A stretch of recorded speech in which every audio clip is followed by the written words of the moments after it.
이걸 또 일본 이거는 뒤로 물었어요. 뒤로 빠지고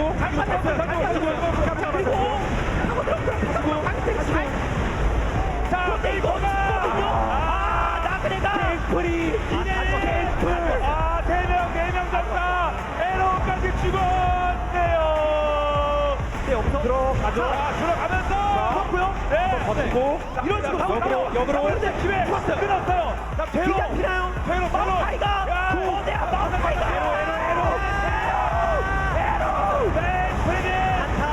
이러면 도망가야 돼요. 네. 일단 도망가면서 한명 잡고 도망가야 됩니다. 네. 백점 타워 싸우자. 타워 없어요. 안 돼요. 이거는 도망가야 돼요. 그냥 무조건 도망가야 돼요. 이거 다시 죽으면 끝나요. 백점 좋았어요. 이거 까부주고 쓰고 지면 막아야 돼요. 스틸 아니면 막아야 돼요. 네. 근데 왜 갑자기 페이커를 알아 도망가게 이게 말이 안 돼요. 반대쪽 무너집니다. 끝났어요. 카시가 입은 잡아주세요. 애쉬 딜도 말이 안 됩니다. 애쉬 딜도 말이 안 돼요. 네, 페이커는 나오졌습니다만 SKT 입장에서 축구가 울리고 죽지만 있습니다. 하면 같이 죽지만 하면 접어. 네, 저리가 이거는 아무도 사실 귀환 안 했나요? 귀환 아무도 안 했나요? 못하고 있어요. 못하고. 그라가스가 밖에 있는데요. 제게.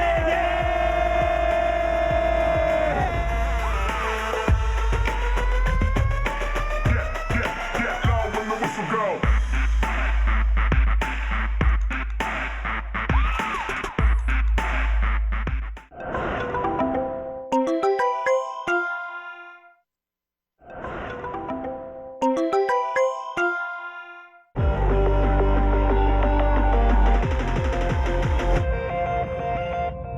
썸데이의 날을 하면 또 그걸 파괴시킬 가능성이 꽤 있어 보입니다. 그래서 이 싸움은 일단 기본적으로 수압이 가장 중요하게 작용할 것 같고요. 그리고 이어서 왜 앨리스를 버리고 바이를 가져갔을까? 이거 미드에 힘을 실어주기 위함이라는 생각이 들거든요. 바이 플러스 암살자가 정말 강력하기 때문에. 그래서 미드 케어 싸움이 정글러 간에 아주 치열할 것 같습니다. 그렇습니다.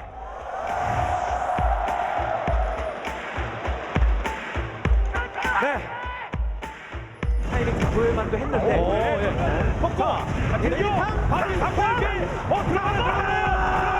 1점 타워. 그런데 저것도 타워. 이 지금 위기를 현명하게 넘기만 하면 돼요. 일단 픽업입니다. 잘 막았는데. 자, 경기. 넘어오고. 그래 반대로 뱅기 잡았고요. 1대1. 잡았어요. 저거는 토스. 하나 뒤에 나왔습니다. 자, 그럼 뒤에 마우카이가 잘 잡혔고 내가 안 돼. 보여. 자, 내가 나온다. 이거 몰라. 일이 안 돼요. 봐야 돼요. 일이 안 돼요. 코르키. 뒤에 나오네. 뒤로 빠지고. 코르키. 아직 잘 안 됐거든요. 경기하나요? 아디를 잡았습니다. 그 장점을 잘 물고 반대쪽 누가 있다는 거죠? 이렇게 되면은 자, 울프 앞으로 가나요? 이거 정글까지 3명의 자리입니다. 이 정도면 여기서라도 자, 느블라. 딜이 안 들어. 왼쪽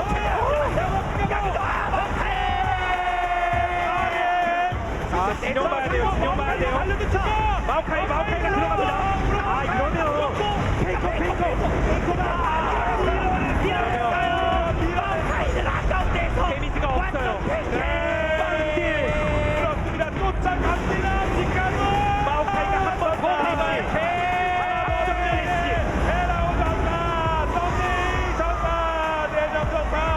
어디로 SK 에이스 뛰어옵니다. 바로 헬퍼 없을 때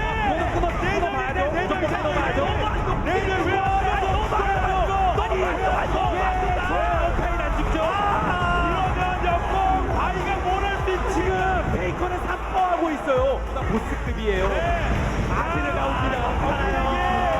한번을 끊어요. 홈클에서 알고전사 맵 붙어 보이네요.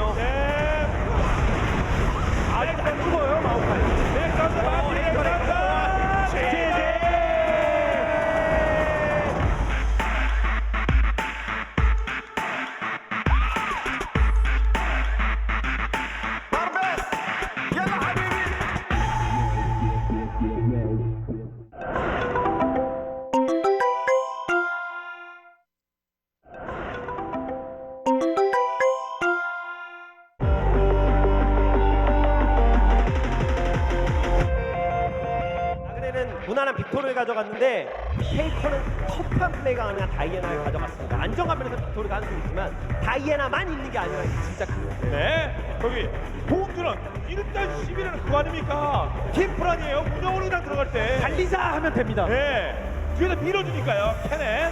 그리고 캐넨 스래시.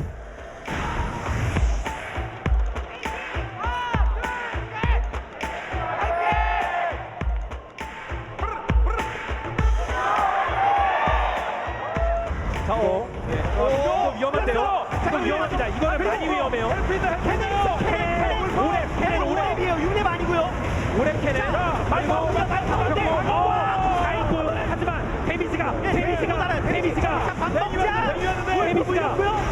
데미지가 모자라요. 자, 울프 한 방.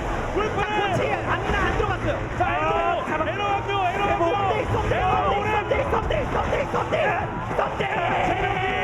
도망가야 돼. 체력이 없어. 체력이. 야, 앞면 또 죽었죠. 뒤에 조정사, 덤대이 조사. 뒷감으로. 잠깐만요. 매드 평타. 매드 평타. 필요 없어. 많이 죽었어요. 매드 평타. 백사이드까지. 에이스. 라인전이 갑자기 에이스 좀 비둘, 에이스 어그로 좀 빼고 있습니다. 좋네요. 5대2. 자, 배로. 자, 끊고. 아, 이거 위험합니다. 울프 이제 공을 일단 놨어요. 최대한. 오래 원거리가 에너 공을 쏘고 있었는데. 뺐고요. 자, 울프. 최대한. 4명, 솔직하게 4명. 엣지. 또 죽었어요, 페이커한테. 이 다이애나를 막으러 가긴 가야 되는데 돈의 오히려. 이거는 일로 와. 자, 낚시를 어떻게 하고 페이커는 이것도 안 되고요. 아, 울프 있어, 울프. 공 있는 울프 있어. 연타냐? 말파이트 와요. 말파이트. 박치기를 끝냈습니다. 그리고 11위가 살아났어요. 와, 이거는 터집니다. 도망갈 수 있나? 일로 와. 페이커가 먹었습니다. 반대가 되면서 이거는 뭐 아니 피즈를 펴 페이커. 네. 뭐 어떡할 거야? 네. 그러면 소리가 오면 가봐야죠. 헬퍼. 가봐야죠 이거. 헬퍼야 빨리 나와. 죽일라 빨리 와요. 죽일라 빨리. 보고 있긴 하거든요. 빨리 뛰어야 돼요. 백사이드가 지나갔어요. 지나갔어요. 다들 지나갑니다. 잘 잡았습니다. 보이겠네요. 자, 잡았죠. 스테이크 잡았어요. 네, 이거 자, 들어갈 자신 있나요? 들어갔다. 아래 빨리 봐. 자, 만방 에로 들어가고요. 딜담고 에로 한방 들어가. 자, 썸네일 도망갈 수 있나? 하나라도 제일 만만한 캐넨. 대명전사. 자, 빅토르와 스트레치밖에 없습니다. 포탑이 자, 치고 나그네. 있습니다. 나그네 잡으러 간다. 나그네. 좋아요. 안쪽에도 한 명은 남아졌어요. 자, 많이 뛰어요. 자, 좋아요. 앞에. 좋아요. 전멸도 뺐어요. 기본적으로 말파이트. 이걸 나그네. 자, 대기.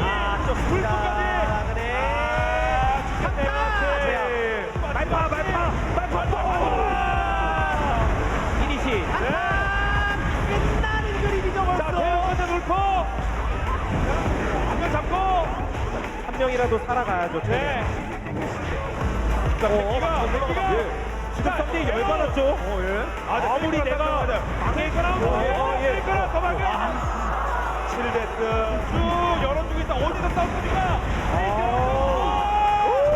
네, 좋았어. 네. 그리고 이쪽에서 그냥 픽하고 싸워도 돼요. 네, 결국 전진 진정. 네. 이거는 안 된다. 멘탈 관리 4세트 에이스 또 잡으려고.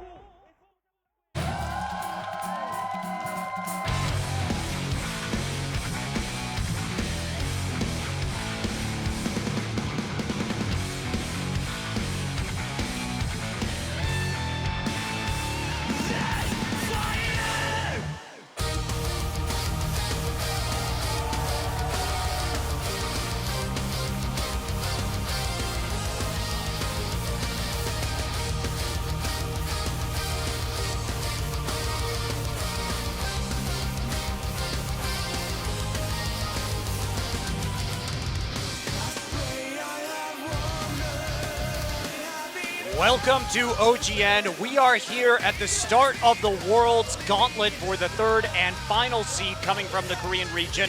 I'm Monte Cristo.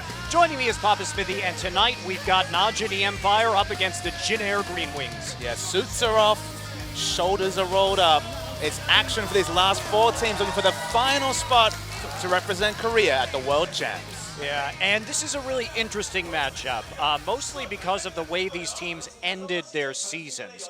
Notably, Jin Air beat the Koo Tigers, but then the Koo Tigers beat Najin in the first round of the playoffs. It's just a really peculiar one to work out. Both teams, I think, Najin came in with a head of Storm to the Gauntlet, and then, of course, fell down to the Koo Tigers, like you mentioned. Jin Air with Winged, of all people. Remember, Chaser, right up there in MVP points for the majority of the season, kind of fell away towards the end. Didn't even find favor, so they replaced him. Their carry jungler, and actually looked better. He'll be playing again today, but just assessing this Jin Air lineup in particular, real head scratcher. Yeah, it is. And we know, though, from talking to Jin Air, from talking to players in the scene, that Jin Air has really been trying for this one. After they were eliminated from contention in the playoffs several weeks ago, they took 3 days off and then have been grinding it out ever since. I had a chance to talk to GBM. They've been scrimming a lot of the Korean teams. They've been scrimming a lot of the Chinese teams. They really, really want this one. They really want to go to the World Championships, of course, going to start next month, a month from now in October. Prize money still over $2 million. That's right. So same prize money as last year, $1 million to the winner of the 2015 League of Legends World Championship, played in Paris, London, Brussels, and Berlin. And getting this third seed is of great importance to all of these teams. If you guys are unfamiliar with the format, it is best of fives in terms of tiered championship points over the course of the year. So we do have Najin and Jin Air down at the bottom, and they will be trying to work their way up over the next 4 days. Yeah, CJ waiting on Friday, and finally KT Rolster, fresh off that kind of humiliating defeat to SKT not a few days ago, will be playing against the winner of those matches on Saturday. Yeah, big stakes. Of course, last year we had Najin go through all 3 phases of this to qualify for the World Championship. And here, 4 Worlds, we have our advanced teams and also the NA teams. Oh. Just kidding, guys. These are the teams that have advanced to the World Championship already. SKT, T1, and Koo from Korea. We will be waiting for the Chinese playoff. It's not really a gauntlet. It's a double elimination bracket over there. And then, of course, the final Korean team will be decided by Saturday night. And we do have the Chilean international wild card. So we will be seeing who emerges from that to join the Bangkok Titans from that division. And only LGD guaranteed from China. Still waiting to see if even EDG, our MSI champions, will even qualify for this tournament.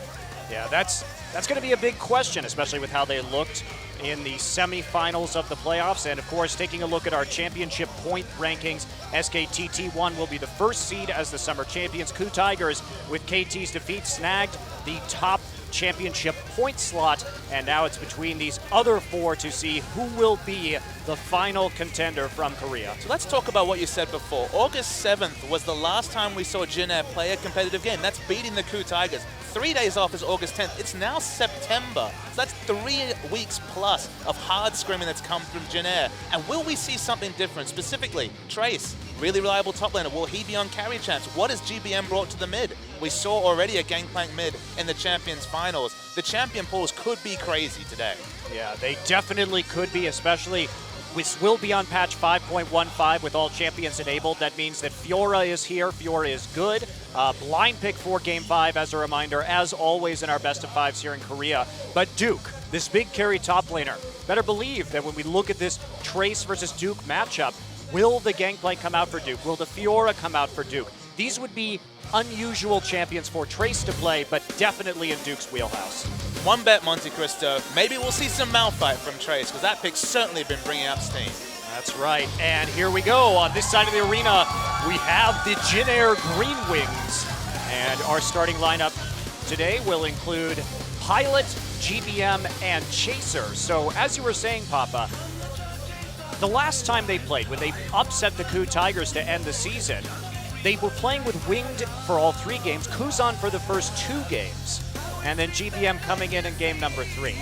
It's been word that there's been some kind of personnel issue with Chaser, at least in the team environment, so maybe he's had time to work those out. He's certainly the carry jungler this team needs, because they really struggle to find a carry from mid lane, from top lane, from AD carry. you can't really say that Trace, GBM, and Pilot really stand up to be counted that often when it comes to carry performances. Well, somebody's really going to have to pick it up today, that is for sure, because when we consider Jin Air and the carry potential that they face against Najin in the form of OQ and Duke, it does get a little bit questionable. And, you know, you and I were talking, what does a Jin Air win look like here? They have trouble engaging. They really have only thrived in metas where they can play kiting or poke compositions. But there's plenty of hard engage to go around these days. Yeah, it definitely is hard to gauge the ground. That's why Trace, maybe, you know, he's definitely the tank role, but you don't think of him as someone who's going to fit in a Riven. But perhaps the Malphite that's found so much success in the past couple of weeks could be a natural fit. But, you know, you think of the champions that's synonymous with this team. Malphite, Lulu, Nidalee. It's poke or nothing, at least for recent performance wins from Jin Air. That's right. And on the other side of the arena, Najin Empire. And there are question marks about this team too. You know, I thought they would beat KOO heading into the playoffs. They absolutely destroyed them in game one. Then KOO pulled out the Malphite and they decided to file into choke points, dive Malphite under turrets, do things that you should not do to Malphite. OQ was the main perpetrator. People will not forget his solo dying under a turret to a Malphite in game 3 of the summer wildcard. And this team does have struggles. I feel like when something new is presented against them, sometimes it's a bit of a head scratcher, and they just make these individual mistakes that shouldn't be synonymous with a top team that Najin has always had the potential to develop into. Yeah, and the big question mark, of course, not only OQ, who has looked more stable up until that playoff match, but it's Goong. Goong took a higher percentage of gold in the playoffs than any other player, but he doesn't really do much with that. We see him do fine in the laning phase, but sometimes miss positions during team fights, gets caught out. Can he step it up tonight? Big question. Watch, of course, has actually been very much in form, specifically on the mechanical junglers. Lee Sin might be a contested pick as Chaser. Will he go back to the Nidalee given all the nerfs that have come over to that champion, even on patch 5.15? A lot of questions will be answered. Najin, towards the end of the season, they did fix some of their shot calling issues. They did start to take games and series in a more convincing fashion, but I don't know. It's those late game mispositions for Najin that really make the difference. I'm super excited to see game 1. Of course, when we look back at Najin and their game 1 where they roundly defeated the opposition in the playoffs, we weren't sure. We thought, okay, Najin is here to play, and then fell away towards the end of the series. In a best of 5, we should finally get an educated opinion on where Jin Air and Najin really stand today. That's going to be it. And of course, these guys, how much are they going to show? They've got lots of opponents left. CJ waiting on Friday, KT waiting on Saturday. All eyes to see if one of these teams can run 3 best of 5s in 4 days to make it to Worlds. Najin is dominating. That is either going to be poignant or comical by the end of tonight. Certainly will. We are not going to waste any time getting into this one, guys. Game 1, pick and ban, starts right now. So Jin Air opened with the Azir ban, targeting Goong already. You mentioned that he picks up the gold, and it's weird to allocate gold to Goong when you've got Duke on the lineup, when you've got OQ on the lineup too. Pure out-and-out carries. Duke, the MVP of spring season. OQ, as you mentioned, been consistent, hasn't been dying as much, actually has the lowest percentage of team deaths on his team, but the ban from Najin isn't surprising. Jin Air have multiple members that can really use this Lulu, and it's the start of those poke comps that we talk about with that really good wave clear. Yeah, absolutely it is. Surprises me that Najin would ban Twisted Fate on the red side, considering that Goong is a TF player himself. Braum will be banned, so that is not going to be a first pick here for Jin Air. Could be going for that early Elise, definitely a possibility. Again, that Azir is one of Goong's better champions these days, and Victor will be taken out, a favorite of GBM. So 3 bans towards GBM, of course. Trace can play the Lulu top, but GBM's KDA on the Lulu, massive. 3-0, 19 KDA. One of the reasons they ban away the Twisted Fate is, although he doesn't develop into a carry player on the Twisted Fate, Teleport Twisted Fate can win games through rotations. And while Najin's been more on point, specifically Duke has actually upped his Teleport game towards the end of the season. This does leave up Kalista, and that's tricky, even for someone like Pilot, who might not be the A+ tier Kalista player, but Kalista's been doing a lot of winning. He's fine on Kalista. Jin Air has played a lot of Kalista this year. It's actually a pick that gets surprisingly through frequently on Jin Air's side. In the early Kalista days, Pilot and Captain Jack were both sharing Kalista duties, and they did manage to do some good work. And there's Fiora instantly locked in alongside the Elise. And we do not know for sure whether this will be top lane or mid lane Fiora. We're going to guess top lane. That sounds like a Duke champion. And we talked about Fiora and Gangplank. These were our theoretical picks for the grand final. We did see the Gangplank. We might see it here, but we definitely did not see the Fiora. Only so far Acorn has really broke this out in a massive way. And what a way he did in the China finals. Yeah, he did. Well, he had one good game, one not so good game. The good game was just amazing. was. Specifically the 1v4 dive into the enemy base. Like, we don't really know much about the limits of Fiora, and they seem to be pretty lax because she can do a lot of interesting things. Yeah, definitely. So the Rek'Sai is available. Do you go ahead and take that right now? One of Chaser's favorite junglers this season. I think you do grab that. And they're going to take away the Kennen. So basically, they're trying to take away Najin's ability to play bully laners. Now, will this mean that HoQ switches it up to the Ashe? HoQ's rise was on the likes of the Lucian Kennen, the real lane-dominating duo, strongest dueling and poking support with a very strong laning champion in Lucian. Now this time, the shoe's on the other foot. Kalista Kennen is actually a super strong 2v2, and then of course you have the ability to throw Kennen into the fight, so it can do a lot of things, can initiate and then be peeled back. A lot of utility there, and looking like a risky Ashe pick already, but just with how the meta's been in Korea, Ashe has been such a high priority, and HoQ showed a carry Ashe performance, and then a really questionable Ashe performance the last time we saw him play. Yeah, we did. Well, Najin, at the very least, with that Ashe, can set up picks with Fiora and Elise, so we could see a good pick composition coming here from Najin. Now, we don't know whether that Fiora is a mid lane or a top lane. Remember that in Korean solo queue, a lot of these mid and tops have both been playing Gangplank and Fiora, so that could be flexed here. On the red side, having a flexible champion so strong because now Jinna have to blind pick these solo lanes. They don't really have a lot of information. They're going to expect the top lane Fiora because it's Duke, right? Because he is a carry top lane player, and that's where we've seen it so far in competitive, but there definitely is the potential for both.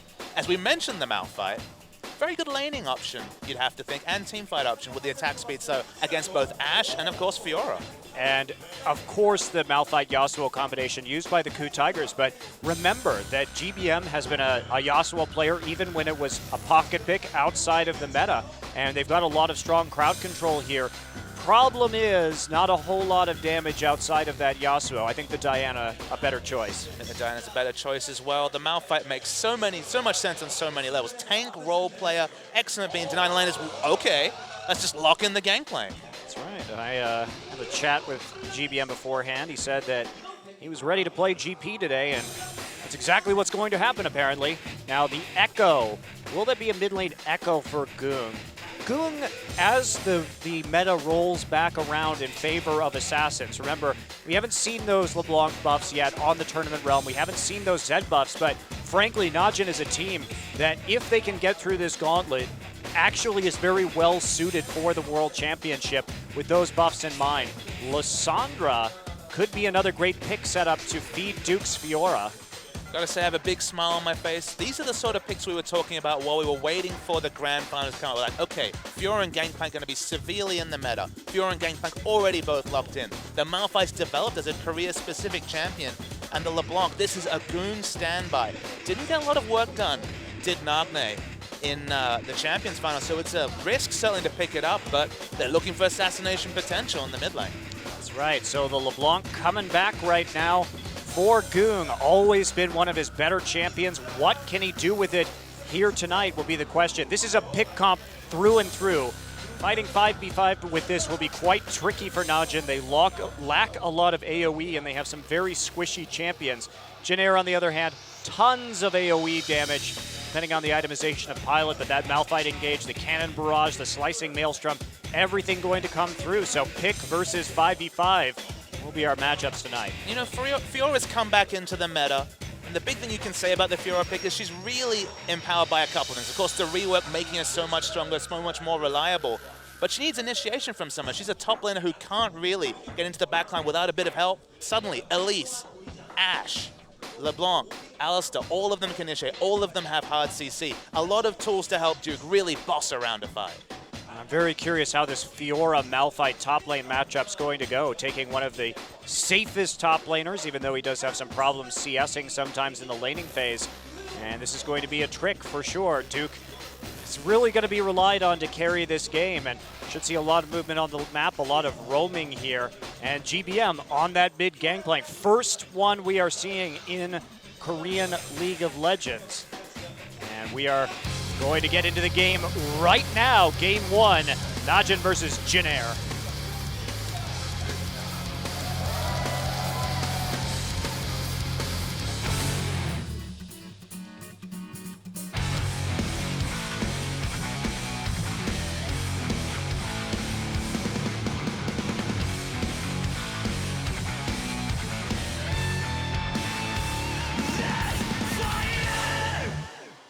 한국에 오신 것을 환영합니다.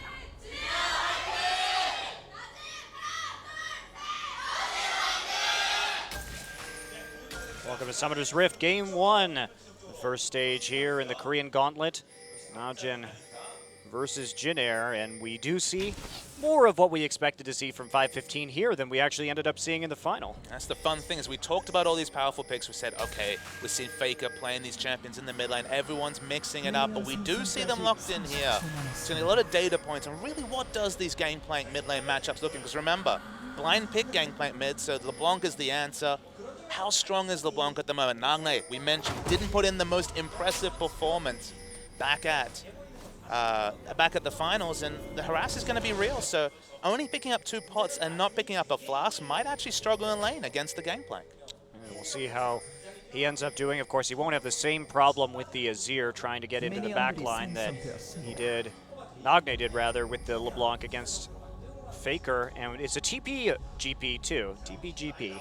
Now, you think about teleport Gangplank, and of course what we usually see, because we've seen the likes of Soaz playing it in the top lane, the teleport impact, the immediate impact is minimal, because of course his real CC threat is the ultimate that's already a global, but it allows him to get through a tough laning phase. So this is a super defensive build. Consider this, going for Flask and Potions and Teleport. He's just looking to get through the laning phase, but with the Q harass, the targeted harass onto LeBlanc, there's no guarantee that LeBlanc might actually have some trading issues with the Gangplank in mid.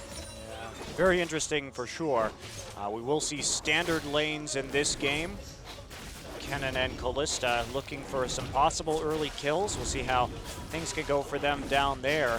I'm a bit concerned that Najin is picking so defensively for OQ these days, considering that nice trade right there with his passive, getting some true damage down on the distortion in, but just considering that Najin's identity has been a lot of OQ wins lane, Najin wins game. Yeah, the lack of evolution in the last couple of weeks has been a bit of a head scratcher, but the Ashe priority, remember, out of nowhere, there was no patch note that really screened bring Ashe in. Of course, Ashe made weaker after her rework with a couple of nerfs, but still only now do we see the Ashe coming. Again, with the Fiora, I don't mind moving that initiation. The priority on initiation to AD carry seems to be the big utility factor, because of course, it's Ashe's utility that really seems to open the pixels. That was some really nice barrel linking there. Yeah, that's right, and some days Gangplank was a little disappointing in the final, particularly his build going for some more defensive stats with the Spirit Visage, when you really just have to go kind of all in on damage if you want to be effective. And in this case, another thing that Someday was really lacking was good barrel linking. Part of that was SK Telecom really shutting it down the instant it happened by killing the kegs first. But part of it was also Someday being a little bit slow. So I'm excited to see what GBM can do with this particular champion. And both of us have obviously been impressed with Soaz from Origin. Very much. It's really smart, specifically with the barrel linking.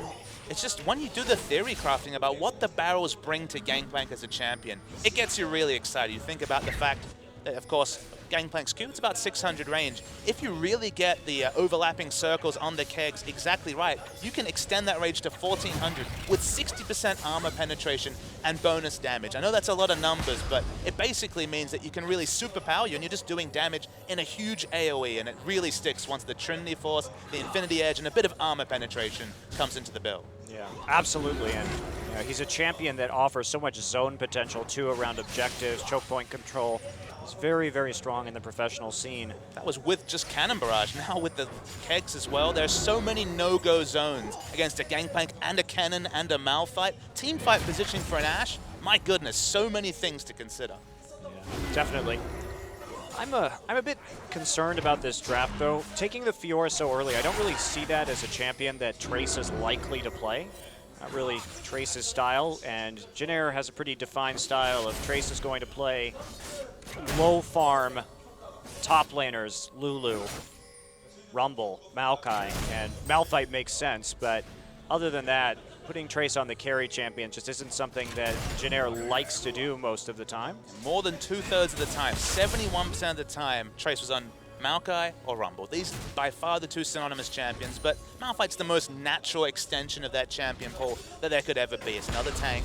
It's so interesting to watch this matchup because you think about it on a very simple level. It's an 80 attack speed champion against an armor stacker. So it sounds like it's going to be landslide in the advantage of Malphite, and that may still be the case. Maybe Fiora won't be able to get through, but the addition of sustain and true damage when we're talking about hitting those weak points that of course come through now on Fiora, there is the potential this matchup might not be as tricky as we thought for the Fiora. And if she managed to make it a farm lane, she's probably pretty happy.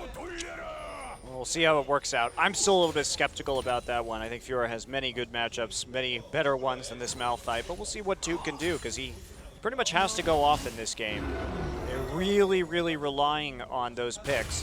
You see GBM just going to TP right back to that mid lane turret and just keep on farming right now. So Jin double flask, just wants to keep on scaling to that late game.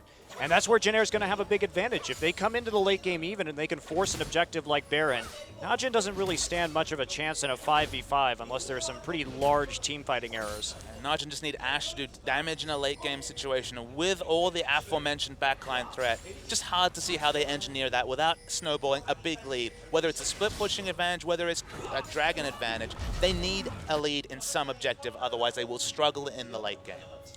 Absolutely. Well, no movement yet. GP Doing GP things. Yep, level 6 right now. So able to affect any kind of ganks. Mostly just farming here in the jungle early. Nice deep wards in there, courtesy of Watch. Trying to control this top side right now. Give Duke a little bit of time to recall. And one ward cleared out of the river, but it's pretty passive laning phase. And Jin is going to be quite pleased with this overall. Level 6 all-in trade, GBM.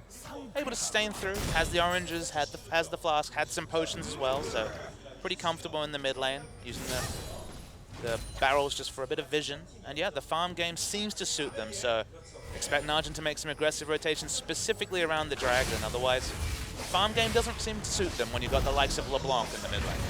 Absolutely. Well, also those barrels on the sides, just adding a bit of slow in case there's a gank right there. Can just use the parlay to trigger them. Sees anything that might concern him, so very interesting use of those barrels considering that it's been a relative rarity to see a mid lane gangplank since the rework. Only a small data set. We're going to maybe see much more. Of course, still a couple of patches away at the World Championships, so hard to say really where the medal will shake out by then, but can confirm that I believe all matches left in the OGN season, which of course are the 3 career qualifiers, and next week the promotion and relegation games will be played on patch 5.15, so no 5.16 and onwards hijinks just yet. Yeah, I'm quite happy about that actually. Those changes probably shouldn't come into the professional scene until the World Championship, and we have a chance to see a couple more patches with all of the changes that have been made. It's going to be a crazy game then, you know, when we're just debuting on the world scene 5.18. It almost feels like we're back in Season 2 where Taipei Assassins managed to hide their strengths into World Finals. Which team is going to be the smartest at finding scrim opponents about taking advantage of just a patch that has so little information on the competitive scene? That's certainly going to be a major factor. Duke, of course, building into the Tiamat. If you guys don't know about, you haven't been watching LPL and you haven't seen the top lane Fiora, the typical build here is going to be Tiamat and Hydra into Essence Reaver. That's what most players decide to go with. So if you see it in solo queue, it's not a troll Essence Reaver, but it just mana sustain is actually quite a big problem. So of course an auto attack based champion like Fiora will get that mana passive quite a lot. It builds well, it builds out of the same recipe components as say a Bloodthirster, so quite comfortable there with the BF sword. To the sustain and the cooldown reduction just so necessary. The kit really craves 40% CDR, so even though it's only 10%, getting the CDR is important. Is doing nice little evasive maneuvers there. But GBM This is just the reality of this laning phase. Going to get poked out, but if he can keep this farm advantage up, almost 10 CS up, farm advantage and no deaths as Gangplank versus LeBlanc, it's gone pretty good for GBM. Yeah, it is. And I really love the way he's playing around this lane, too. Just dropping those barrels on either side. Like you said, for vision, but there's also, if you're farming back towards your own turret, a chance to really just chain those barrels together and harass them if they move too far forward. Duke going to try and go in right here, but Trace easily able to back off. You can see that with the passive, actually able to do quite a lot of damage, true damage, and also the sustain coming through. Duke is winning trades against a Malphite, and this is a matchup that pre-rework would have been awful for the Fiora. It's still not the best, as you mentioned, but it's getting better, and watch, looking for a gank. Yeah, Warden Tribrush, you really can't gank this one. Just trying to push him off the turret right there. Don't want to risk diving. That's going to happen. There's the unstoppable force. It's a big damage coming in off the Cannon Barrage. Chaser in from behind. Chilling Smite goes down onto Duke. There's the lunge, and they're not... Ooh, that was a terrible flash. Both flashes, Chaser not respecting the decreased range on the knockup that was put through a couple of patches ago, and then Trace very optimistic with the flash Q. Not really sure what they really hoped to get there, but the result, I like the initiation from Trace when they were tanking turret, but everything afterwards, I don't know. That was a lot of summoners used. Now, summoners used in the top side too by Duke and Watch, but could have had that flash advantage for sure, and there's just not enough follow-up damage. Of course, Chaser going to be building the Sunfire, and Trace building Frozen Heart first, so not really sure where they thought the follow-up damage was going to come from with the Cannon Barrage already down. I'm super surprised to see the Frozen Heart Rush. And that might, some of the fans might think, okay, but it makes so much sense. It's a reduced attack speed against Ashe and Fiora. That part's fine. You need health to deal with this true damage. Remember, he was already struggling in trades. The true damage will be a factor. And just picking up the Barmy Cinder for a bit of AoE wave clear, getting the health, maybe even just bit up the Ruby Crystal and armor, I feel like was a better pickup than just really rushing this Frozen Heart, because it doesn't give you that increased health pool, which of course synergizes with the Malphite passive, and it just feels like Sunfire is the go-to rush on Malphite. Yeah, I have to agree with you on that one. Just considering that lane matchup against Fiora, considering that the true damage is countered pretty much only by flat HP, so you can't really do much more than that. Meanwhile, on the bottom side of the map, Pilot and Che going surprisingly even. OQ going for an Avarice Blade, so trying to scale up right here, but there's been no plays on the bottom side of the map yet. Chaser surprisingly passive, and here we go. Trace going to go in. There we go. Repel on top of him, and now he's going to wish he had that flash. And there's the grand challenge. Goodbye, Trace. First blood to watch. Doesn't have flash, doesn't have health. Ultimate just comes off cooldown. Trace didn't cover himself in glory with that move, but Jhin being proactive at least, looking to start this dragon. Full information over to Najin that this has been started. Well, that's the thing, though, is that the Dragons here are not really going to be a feasible option with Najin's composition unless they get a pick first. And frankly, I'm pretty sure they'd rather have that gold onto Duke and the solo turret gold onto Duke, too, because that's what they need right now. They need to be split pushing with the Fiora more than anything. They're going to get it. I think there will be an item cap where Malphite can shrug off the Fiora all-in. I'm not 100% on that. Again, I don't have a lot of data points. But to me, there should eventually be a point, maybe Sunfire, Frozen Heart, and another health item where Malphite can go toe-to-toe. But for now, the split pushing for Duke is going to be super effective.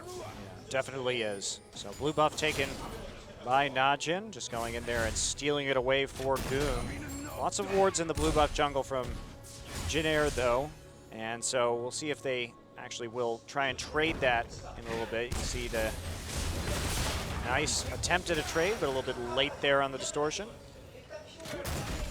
This is a game where you really have to appreciate the matchups to know how they're going. So the fact that it's a LeBlanc who really craves early lane control, who really needs to get a snowball lead, whether it's kills, whether it's denying creeps, is behind, means that GBM is doing better than expected. GBM's having a great time in the mid lane. Looking at bottom, Kalista Kennen, one of the strongest 2v2s that can really be fielded, but Jhin not known for dominating the laning phase. That's very much an OQ and pure, usually on the champions like Lucian and Kennen special. So the fact that Ashe is now about 18 CS behind, of course, is left lane and is now picking up the Krugs, but if she can keep within 10 CS, she also is doing just fine in this laning phase. Absolutely.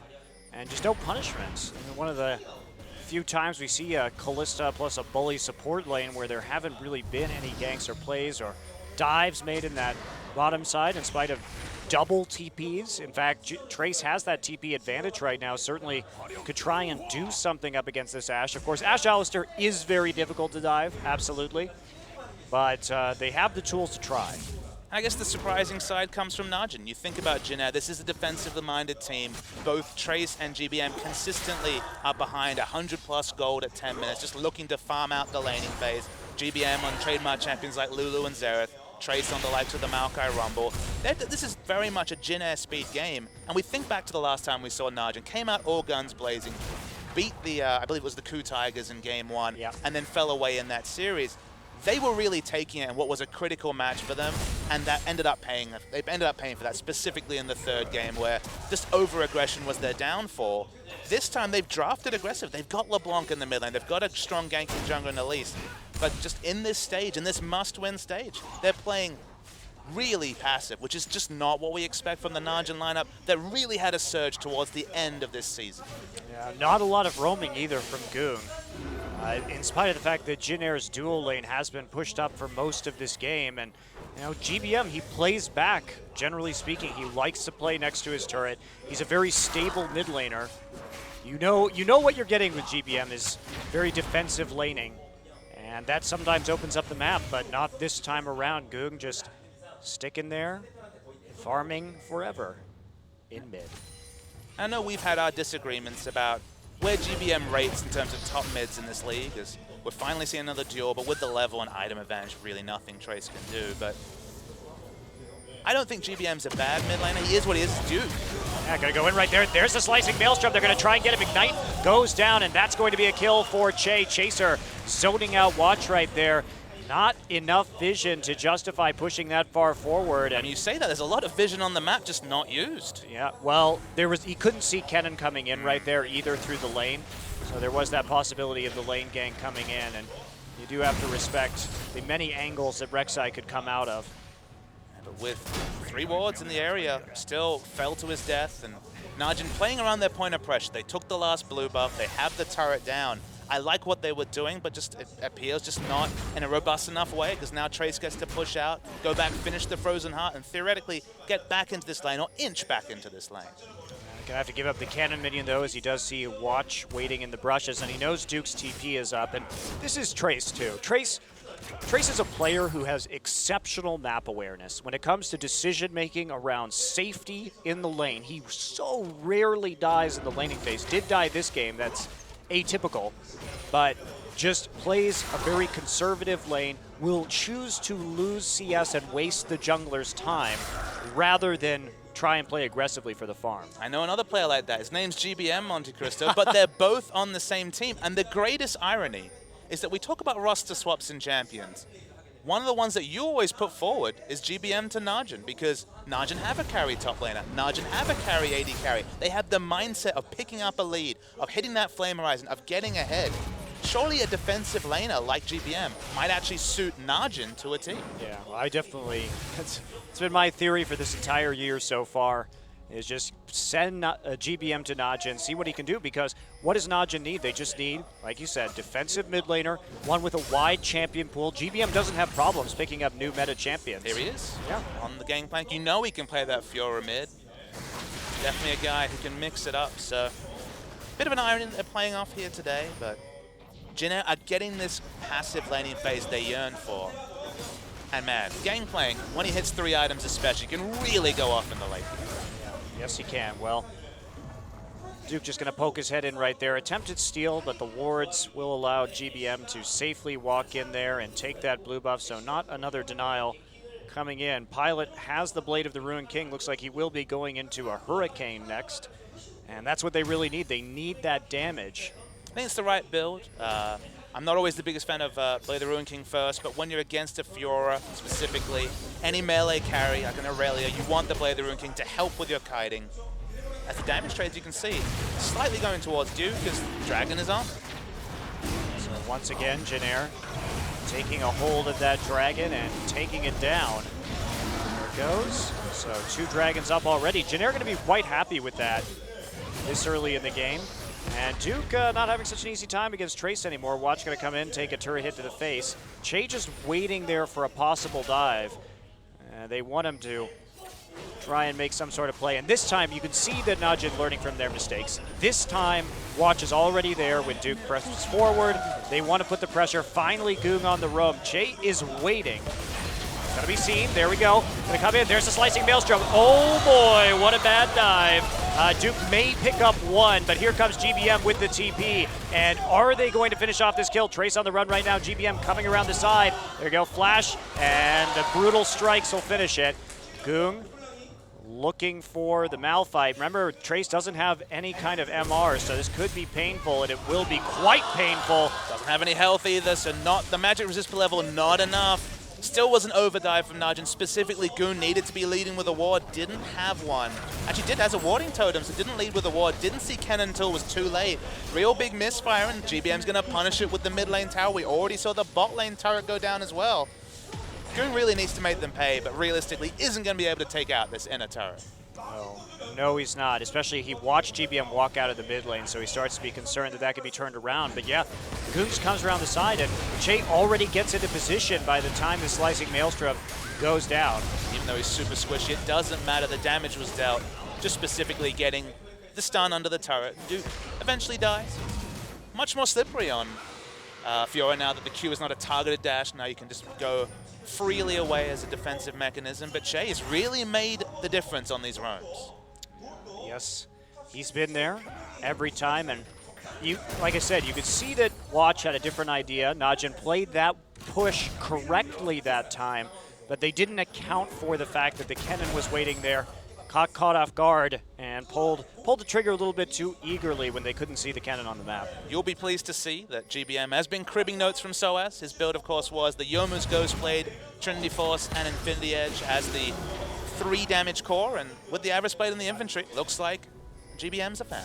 Yeah, we'll see which one he goes for first, though. He could just be using that. Oh, wow, nice dodge there. On the chains, Goom getting a little bit of damage down. Not enough to make a terribly large difference. So you were talking about using it for income, like the good old Gangplank days. Many Avarice Blades and Fairy Charms as possible. But with that longsword, probably, you're right, is going to be a brutalizer into Ghostblade. I do miss Philosopher's Stone sometimes, Monte Cristo. I do too, buddy. As a mid-Gangplank player myself, I do too. Where was your sweet spot? How many of them back in the stacking days? 2, 3? Yeah, you only need 2 for the Gangplank. 2, then an Avarice, 2 Avarice, couple of Heart of Gold. Good days. Good times. No, that was actually terrible. It was a horribly boring way to play League of Legends. It was good for Gangplank, though. Nostalgia, that's how it works, Monty. Everything before was better. No. No? That's why I laugh. People will say, well, Season 2 was the best. I'm like, you don't remember how boring Season 2 No, was. the AD carry mains are the loudest ones. Have you noticed? They're all like, it was the best. It's because the AD carry position was horribly broken. Remember that green part? Good times. Yeah, that thing was quite skillful to use. The win more button. Okay, we have Zeeks for that now. It's true, but it's not something the AD carry gets to pick up. And Yeah, even better for the AD carry. They don't even have to spend money on it. yeah, that's true. Supports also don't miss Season 2. I guess they liked 10 pink wards on the map everywhere, but having gold is nice too. I think Oracle's supports Which oracles though? The forever oracles or the 3-minute? the forever Oracles. The ultimate windfall. Green pot for the AD carries, oracle's elixir for the supports. Interesting. Duke actually going for the Black Cleaver instead of the Essence Reaver this game. So still gets that cooldown reduction, still gets that armor. But gets the rage passive, so on a melee champion especially, the movement speed and just the ability to get around the map now might have sustain issues, so maybe you'll look to pick up the blue buff. You know, they have been contesting that blue buff because they took out the early turret, but from our experience, you need some sort of mana regens, whether that's a Sheen or just the Essence Reaver like we talked about, to make this champion work, specifically in the late game. Yeah, so just trying to farm up as much as possible, get out. He has accrued quite a heavy CS advantage in this top side so far, but he's got to do more with it right now. Jinair with that slight lead is a problem for Najin as they start to approach another dragon in just a few minutes' time. I mean, Jinair, jeez. That was sick. GBM is really good at using these barrels. I love the way he's playing this lane. Now, he's good at using the laning barrels, but the crazy thing about this champion is you need to be smart about positioning them when you're baiting an objective. If you're for, say, the pick comp, you need to be smart defensively using them. You need to be good at chasing with them, because of course they can extend the range of your parlay to get a running enemy. But the laning barrels, A+. Gets the check mark for those at least. Well, especially against a slippery champion like LeBlanc. That is not the easiest to achieve those kind of barrel hits. You have to be very fast. And Duke gonna try and face tank this one. He has to get out with the lunge because he doesn't want to get ulted underneath the tower. It's been happening very consistently. No cannon there this time, so he'll be relieved about that. First two dragons have already gone over to Jin Air. And I don't need to explain to you, Monte Cristo, how bad it is to have a pick comp and be behind in dragons, because the catch-up mechanic really isn't there in the late game. I think it's okay if they had gotten more out of this top lane split push, but they couldn't actually pull. Well, there we go. Got to get another turret. But where do you put Fiora now is the problem. You put a killing the inhibitor, preferably. That's what they would like. That's true. It's true. But it does put more and more burden on Najin to continuously deport the top side of the map, and that's going to lose them control of all future dragons. So it is a bit of a problem right now for Najin what their next step is. GBM must be sitting on a mountain of gold between the +8s and an AoE from the cask, and also just the average spade. He hasn't shopped in a good 8 minutes. Bit risky when they're looking for that all-important third dragon to be behind and sitting on, I would guess, around 2,000 gold. Well, I don't know if they can actually realistically contest this one. They're going to try. They have that bottom turret down. Fiora they have has a lot of AD. Have that wave push forward, but this Fiora, if they can find someone. However, Najin's warding has been, most of their wards were placed in the top jungle to protect Fiora. Now they haven't been setting up for this dragon that is now live. So how are they going to get a pick right now? Najin has learned about not face-checking Malphites, so maybe they'll respect the Malphite this time. Have they? Have they, Papa? I mean, there was actually a ward there too, so I'd really hope so. Try and clear this out just a little bit more, landing that barrel in the brush. And taking out the pink ward. So this looks like it should be pretty uncontested. Fiora may try and push up the mid lane right here, and that's what they're going to do. Will be secured by Kalista once again. Pure running choke defense right now, and they're just going to rush up the middle. So Najin responding with some more gold for themselves, but it's only a less than 1K actually lead. I mean, a lot of that's on Gangplank though, of course, with the +8 from the Q and also the average space, getting 10 gold more. And remember, what does a range minion give, like 16 or 18 gold? Yeah. That's, what, 60 to 70% bonus gold every minion? That's pretty huge. 18 gold right now for those ranged minions. So 25 for a melee, and that... Infinity Edge is finished right now, 100%. Well, we'll see what he wants to finish first. Waiting for him to go back. We know he's sitting on a mountain.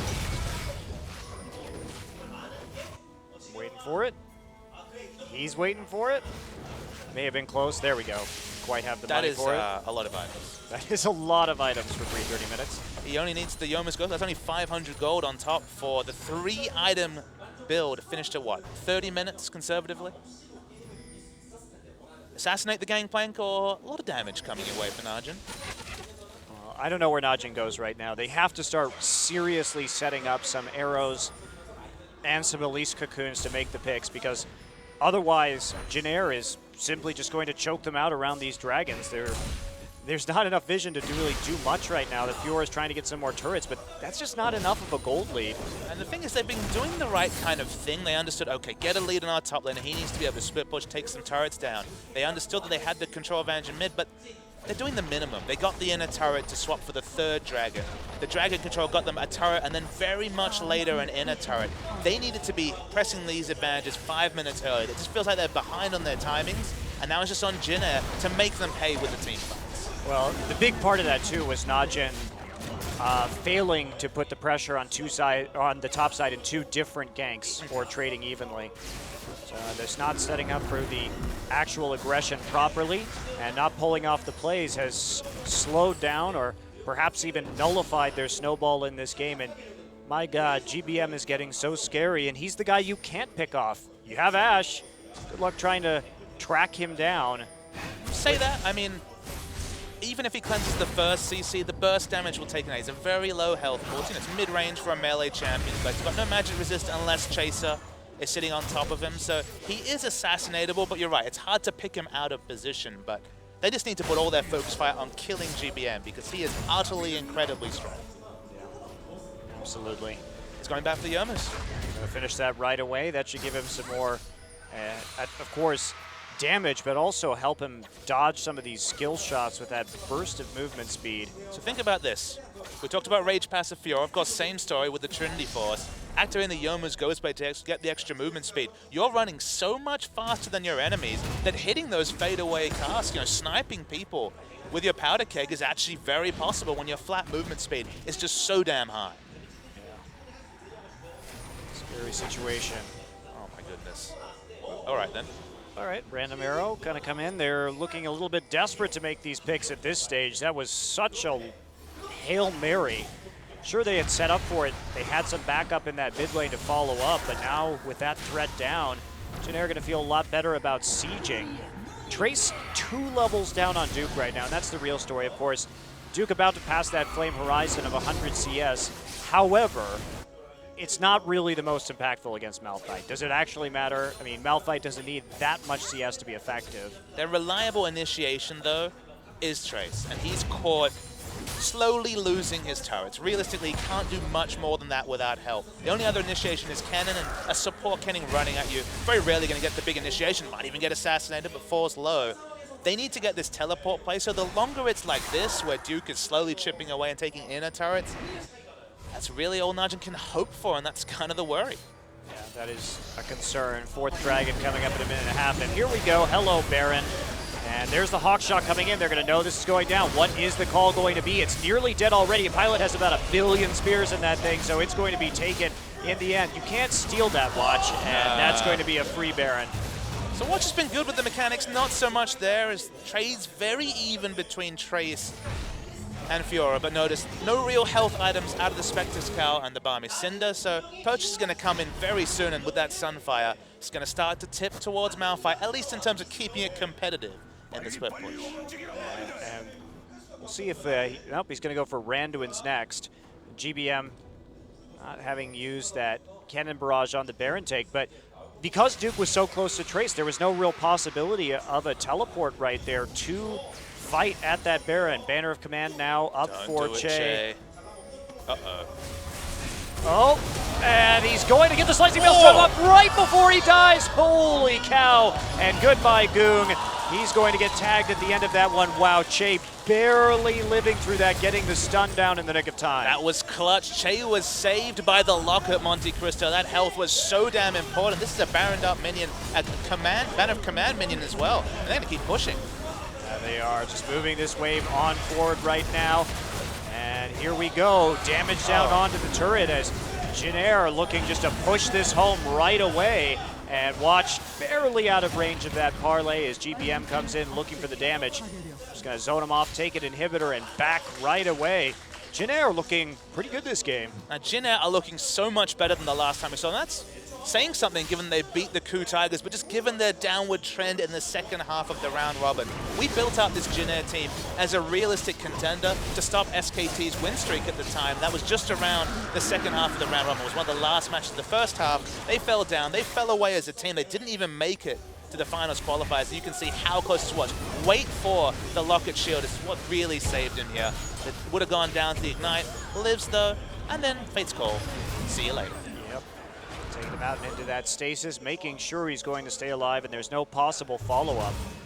Now, Jin Air, one of the things, too, that has been such a problem for them, not only this season, but this year, has been engaging team fights. They have looked super uncoordinated, one player going in, one player going out, never on the same page. But today, they really have looked like they trust each other, maybe for the first time this year. And happily for them, Malphite's in the meta, and look, this is a champion who's synonymous with the lower brackets of ELO just because initiation's not easy for anyone, especially in the lower brackets. People never know about initiation. Champions like Ashe and Malphite, both representing this game, are so transparent in that this is the go button initiation. And the fact that Malphite fits the meta and gives them initiation from the top lane that isn't a teleport flank from the likes of Maokai is something good for the Jin Air Green Wings. That is. We haven't seen that big Malphite initiation yet, but it's certainly there. Using Kennen well enough for the time being. And here comes the siege. We went on Jin Air. Well, here comes the siege minion. Wait, where are you going, Siege Minion? No, why? Baron fell off, so has to walk a little bit closer, but they're going to get that. Look at the side wave control, too, building up a huge wave in the bottom side, coordinating their push around that. Think about the words we're using about Jin Air. Coordination, the meta coming back to their picks. It was just really intriguing hearing that they've been scrimming for so long. Last played on August 7th, back to the scrim box on August 10th. That's 22 days ago as the poke strong from GBM, but this team was raring to go for this match, their next competitive match, potentially their last for the year if they don't win. And at least in game one, okay, they were given a long leash by a team that really should have snowballed further, but at least they're all playing together, which is more than can be said for Jin Air for the majority of summer season. Yeah, definitely true. So GBM setting up those barrels, and if anyone tries to defend this turret, get on top of the 80 carry. There's okay, he's going to W that, so no problem right there. Trace going to eat a stun too, but it's not really going to be enough. Jin Air just continues this merciless pressure. And another thing, Jin Air just hasn't looked clean in closures, but they're smart and they're right to keep putting pressure on right now. They're not backing off. They're trying to drive it home as soon as possible. Why it's important that we keep drawing attention to this side minion wave push, because they were not able to engineer this. Multiple games where they got, 3 Barons, a couple of 5th Dragons, and couldn't close out a game. Didn't want to dive, didn't have initiation. Trace takes a little damage. It's going to be fine. It's going to dissuade a dive, though, and buy time for a Najin team. But to what end? Because the Ash Arrow, it's not going to do you just for solo initiation this game. They're actually going to lose 2 turrets off of this minion wave. Solo. Oh, 100 HP left, so going to clear it out in the nick of time, but that's very low-hanging fruit for another push in the bottom side in just a few minutes. And I mean, Dragon's going to be up sooner rather than later, and that'll be number 5 here. So Jin Air, a bit of a cakewalk, honestly, in this game. There wasn't very much resistance from Najin. Which is strange, because they are the ones that picked the proactive comp. They're the one with Elise LeBlanc, which is pretty much the go button for make picks happen in the mid lane or around the mid lane, because Goon could roam. He just never roamed. He felt anchored to the mid lane, despite the fact that he was against the ultimate passive laner in Gangplank, who, has to queue and use his mana for lane control on the enemy, but he doesn't want to. He wants to use all that mana to get the +8, to blow up the kegs. Got through the laning phase, even in CS or down by 10, which doesn't matter. And of course, an even laning phase when you're getting 60% more gold for every minion means that at this point, you've got all the items. Well, we're just probably going to wait it out here for another Dragon. They're going to try and push up that minion wave as best they can in the bottom side to at least threaten that turret while simultaneously going for the 5th and final Dragon stack. Jin Air needs to make sure they... Jeez. He's got a Randuin's and a Thornmail, by the way. Of course, the Thornmail not doing very much when it's got 60% bonus armor penetration from the explosion, but that's something. I'm very impressed with his Gangplank play. He really seems to know what he wants to do on this champion. The team is playing very well around it too. Speaking of playing very well, they've made a really aggressive rotation into top. All the pings have come. We see people coming back, but this turret's so low, it's going down. Nobody there to actually save it. They got too concerned with trying to control mid with the Baron spawning in 30 seconds. And they're going to go, I don't know if you should commit to this inhibitor right now. Yeah, just back off. There's the hop away from the arrow. Pretty casual. Yeah, Okyu has yet to actually really hit one. He hit one onto Gangplank, but that didn't matter. They're happy to back away. Look, they could probably pick a fight. This Chase gets hit on the back end, but Jin Air got the objective they wanted. They're backing away. 4 Dragons in the pocket, the next one in 45 seconds.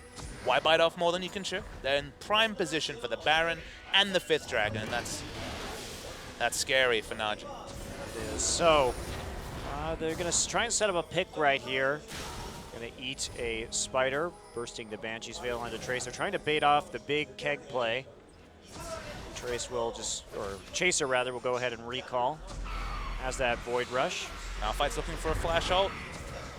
For the particular way to get that, that's why they're waiting so long. As anyone face checks, they will die to the instant explosion from Gangplank to Malphite. But smartly, Najin realizes no win conditions over there, so just don't go on that brush. Yep, and look at this. I mean, Jin Air just waits, gets the Void Rush. Why not just walk back into the inhibitors? You got 2 open right now. I mean, honestly, you'll trade a Baron for that every time you see this. Oh, they should just take the inhibitors, actually. It's feels like old Jin Air. Potentially a mistake. There's the cannon barrage going down. They want this fight. GBM now back up. Pure going to knock him out. Are they going to take this? And he steals it with the barrels. 1,100 damage on that barrel. Puts it out of smite range. And there we go. Everyone from Jin Air piling in. Duke the first to die. And this will likely be the game for Jin Air. The barrel mechanics are real. Remember, the bonus damage, the 200 bonus, that doesn't even apply because it's only to champions. That's just from all the AD that Gangplank was able to pick up. And now everyone's a free kill as they try and get away to what is now assuredly a Jin Air victory. Yeah, they have the Baron. They have the giant minion wave. And Jin Air looking quite ready for this match. Getting some very powerful picks, it has to be said, in Kalista and Rek'Sai, picks that they probably shouldn't be allowed to get in the next game. But when all is said and done, oh my. Well, this is Gangplank. This is what happens when you get a free farm lane. He didn't think LeBlanc would be that matchup, but GBM proved it was, and GG to Jin Air. Wow, nicely done by Jin Air. Really clean shot calling in that game. I got a little bit nervous about that Baron. I think they could have just taken the inhibitors and called it a day. But they come back, steal the Baron with those barrels. And, you know, like I said, once you have enough damage, he can actually just do more damage than Smite. So just go for it, I guess. We saw GBM with the finger cannon on the stream, shooting away Najin's hopes in game one. What I'll say about Jin Air, Chaser didn't carry in the early game. Najin's lack of decisive play really did. So if Jin Air gets punished in the early game, maybe they can't round out such an easy win. Because honestly, they got so much extra rope, and Najin, they just hung for it. Yeah. Well, Najin, I think we should see those lane bullies come back out. I like the Fiora pick, but Najin just didn't play it around it particularly well. I mean, LeBlanc, that's a bully, but this bully was very muted in the mid lane. It looked like GBM really knew the matchup too, so interesting debut here for Jin Air. We'll see how far they can go in this best of 5, and we'll see how deep their barrel of tricks runs, because they've got to have more than this if they want to close it out against Najin, because we know Najin has more on offer. I want to see the lane dominance, like you said, be proactive, because they picked proactive champions, didn't have a proactive identity, and kind of watched Jin Air outscale them. Absolutely. Well, here's game 1 in the books for the best of 5. Jin Air takes it, and we'll be back with game 2 in just a few minutes.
Welcome back to the first stage of the Korean Regional Gauntlet for the World Championship. And interesting that Jin Air won, and thanks to Riot Scarizard for his correction on Twitter. Since Fiora's passive does percent health true damage, probably going Frozen Heart first is the best build, or at least Warden's Mail. It's just a really weird kind of thing to think about, because now you're just not incentivized to get the early health. So maybe Barmy's Cinder, but the whole Sunfire might not be the way to go. But then you consider other factors such as, okay, if you just stack armor, you're going to blow up to the LeBlanc on a roam. So itemization was difficult. So honestly, the build of getting, say, a Warden's Mail into a bit of health and the Spectre's Cowl, it feels like he had kind of a random sample of defensive choices, but given all the things to work against, he probably piecemealed together the ideal build in the situation. Yeah. Well, I hope we actually see Najin do something this game, because basically Jin Air just ran away with that one because there was no defense. The only proactive play that Najin made was attempting to gank the bottom lane or the top lane twice, and other than that, they didn't put up any fight around objectives whatsoever. I'm going to correct you. Did they really run away with it? Because it seems like they just kind of slow and steadied their way to the victory. Like, they didn't have to do anything, just because the indecision with the aggressive pick comp by Najin is what bought Jin Air enough time to just get massively strong and win the fights like they always would if they were even or ahead in the late game. Well, hopefully Najin will mix it up this game. We'll see a more traditional Najin style. Twisted Fate and Lulu, again the bans from Najin, Emfire, Azir. So will we see that Shen ban coming in? Of course, we have seen a lot of victories from Shen recently from Duke. And that has been a very nice pick for Najin, but also something that you would think would be great for Trace. So it's a true point, and the bans once again, 3 GBM champions. Trace can play the Lulu top. I imagine he can also have somewhat of a hand on the game plan, but let's be real, when it comes to Jin Air winning games, 3-0 on the Lulu, 1-0 on the Gangplank, 2-1 on Twisted Fate. These are all positive win ratio champions for GBM, and lots of respect bans coming through. As we're waiting for a last ban. It is Shen as the final ban. okay, so the Shen, once again, this will leave up the Victor, this will leave up the Braum, and that is giving Kalista to OQ. Oh boy.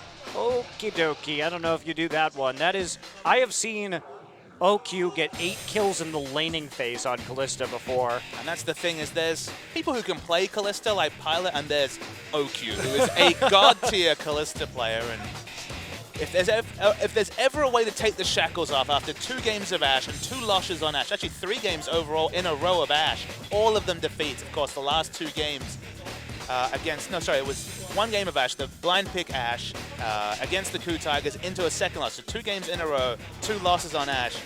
Now going to be on the lane domain champion, and it feels like Jin Air. Honestly, Che did a great job roaming his cannon, but you have to take the cannon away. Because if you give OQ and Pure purely a 2v2 skirmishing lane, this combo, you will lose this lane. Yeah, and you can likely lose the game that way too, given the way that they are able to snowball, and they're not going to take it. They're going to grab the Braum and the Evelynn. Okay, so the Evelynn's the big curiosity because Rek'Sai is still available.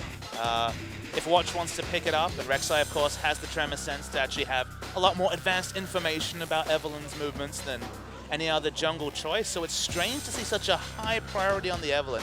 I feel like the identity of the rest of the draft will really put this together, because they could have denied away the cannon, and they could have just gone for some comfort picks, but they've really highly prioritized Evelynn. Yeah, that is... certainly it's a strong pick for Chaser, but that Rek'Sai is definitely coming in. Yeah. It's bread and butter, and control jungler. Also, we know that Watch likes to play Evelynn, and if you're Chaser, you think you could just counterpick him. And I would say, okay, what if there was a Shen available and you took Evelynn Shen, you just get a strong engage combo that way? I want to see what the line of thinking is, because there may be something special here for Jin Air. It's suspiciously early, Monty. Yeah, it really Super is. suspiciously, because as you mentioned, Rek'Sai is available. Watch, honestly, was opting into Evelynn versus Rek'Sai for a lot of the earlier season and losing games left, right, and center to other Rek'Sai players. So odd to pick this champion with that available. Maybe it's a last pick choice. Maybe Jin Air's got something amazing for the mid lane, but very, very curious choice, because it doesn't even fit with the general Jin Air identity. This is mostly a poke team. Evelynn all about the all-in. 4 poke champions in an Evelynn. They don't go well together at all. Well, they are going to take the Ashe away and maybe go for some sort of super hard engage composition with Well- multiple vectors of attack. But I think you grab the Victor right now. It is a safe mid laner. The Azir is banned. GBM, definitely one of his top champions. Oh boy. Oh boy.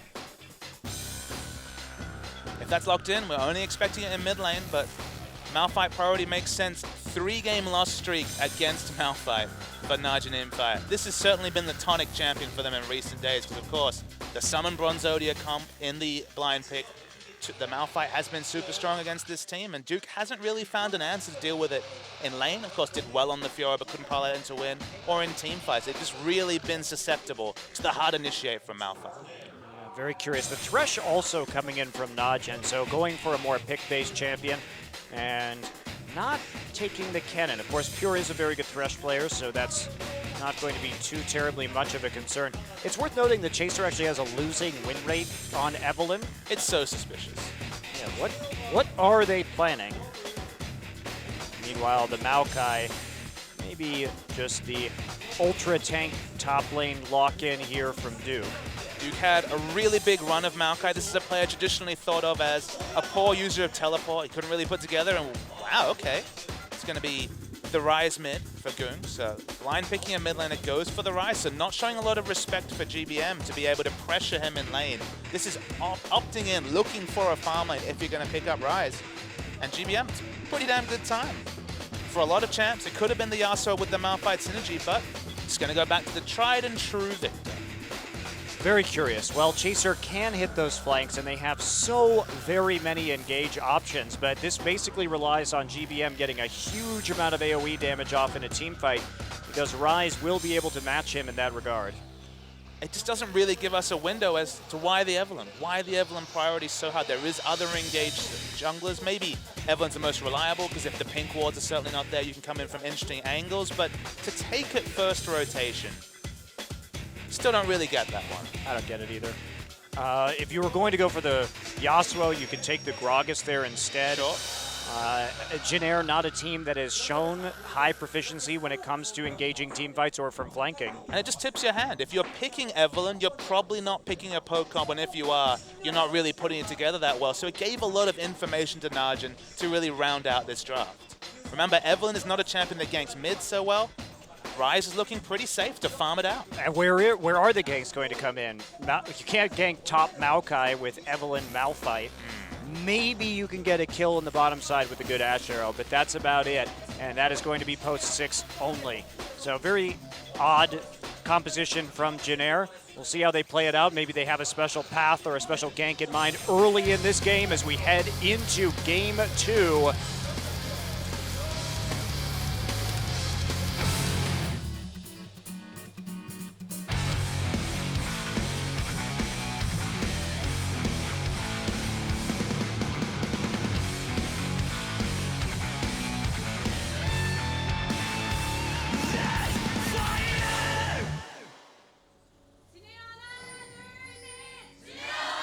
시간사의 협곡에 오신 것을 환영합니다.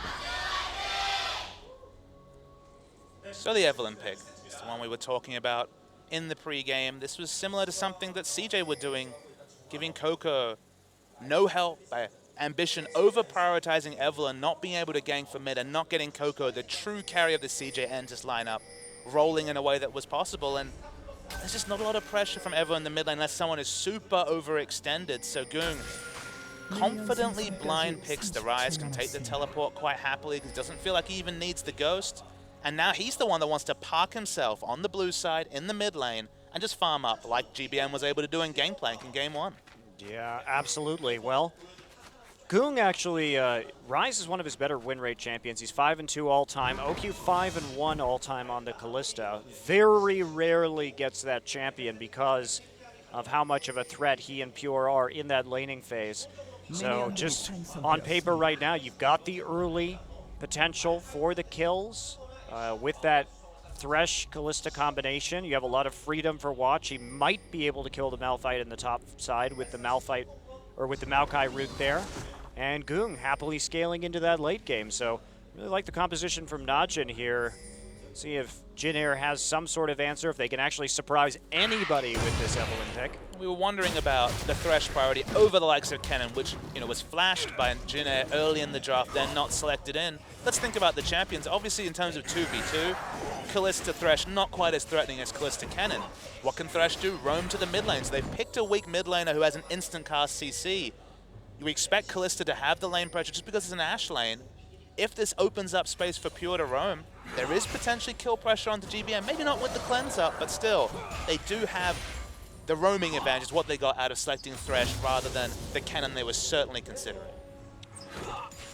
Well, Jin Air will opt into this 2v2. Not really much information there early on, but taking the expected matchup, and so we get the standard lanes in standard places 2 games in a row, and here comes the cheese.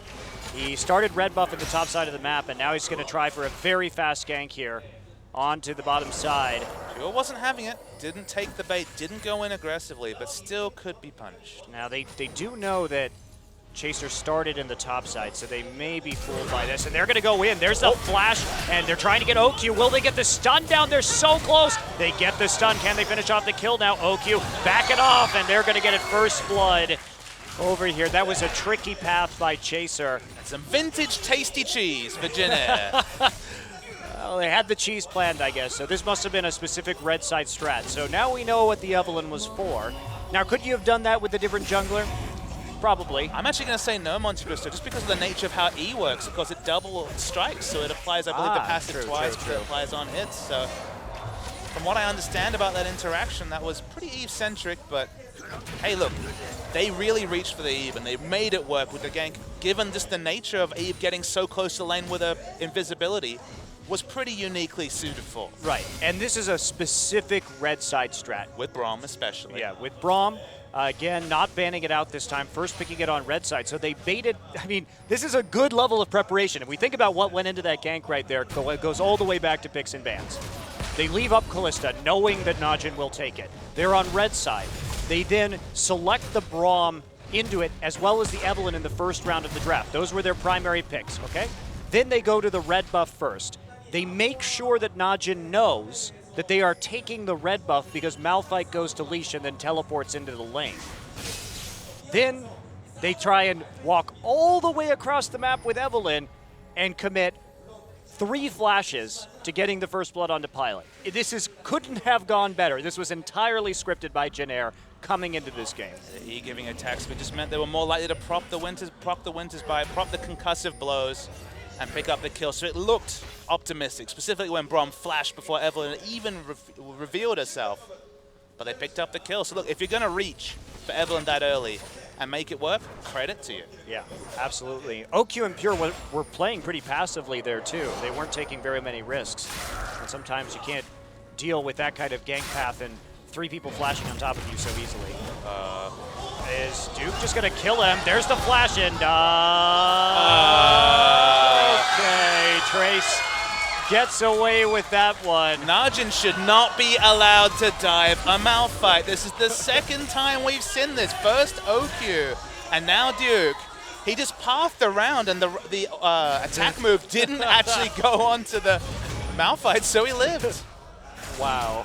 Wow. Questions arise too is, would he be, even if he had gotten that kill, would he have lived? No.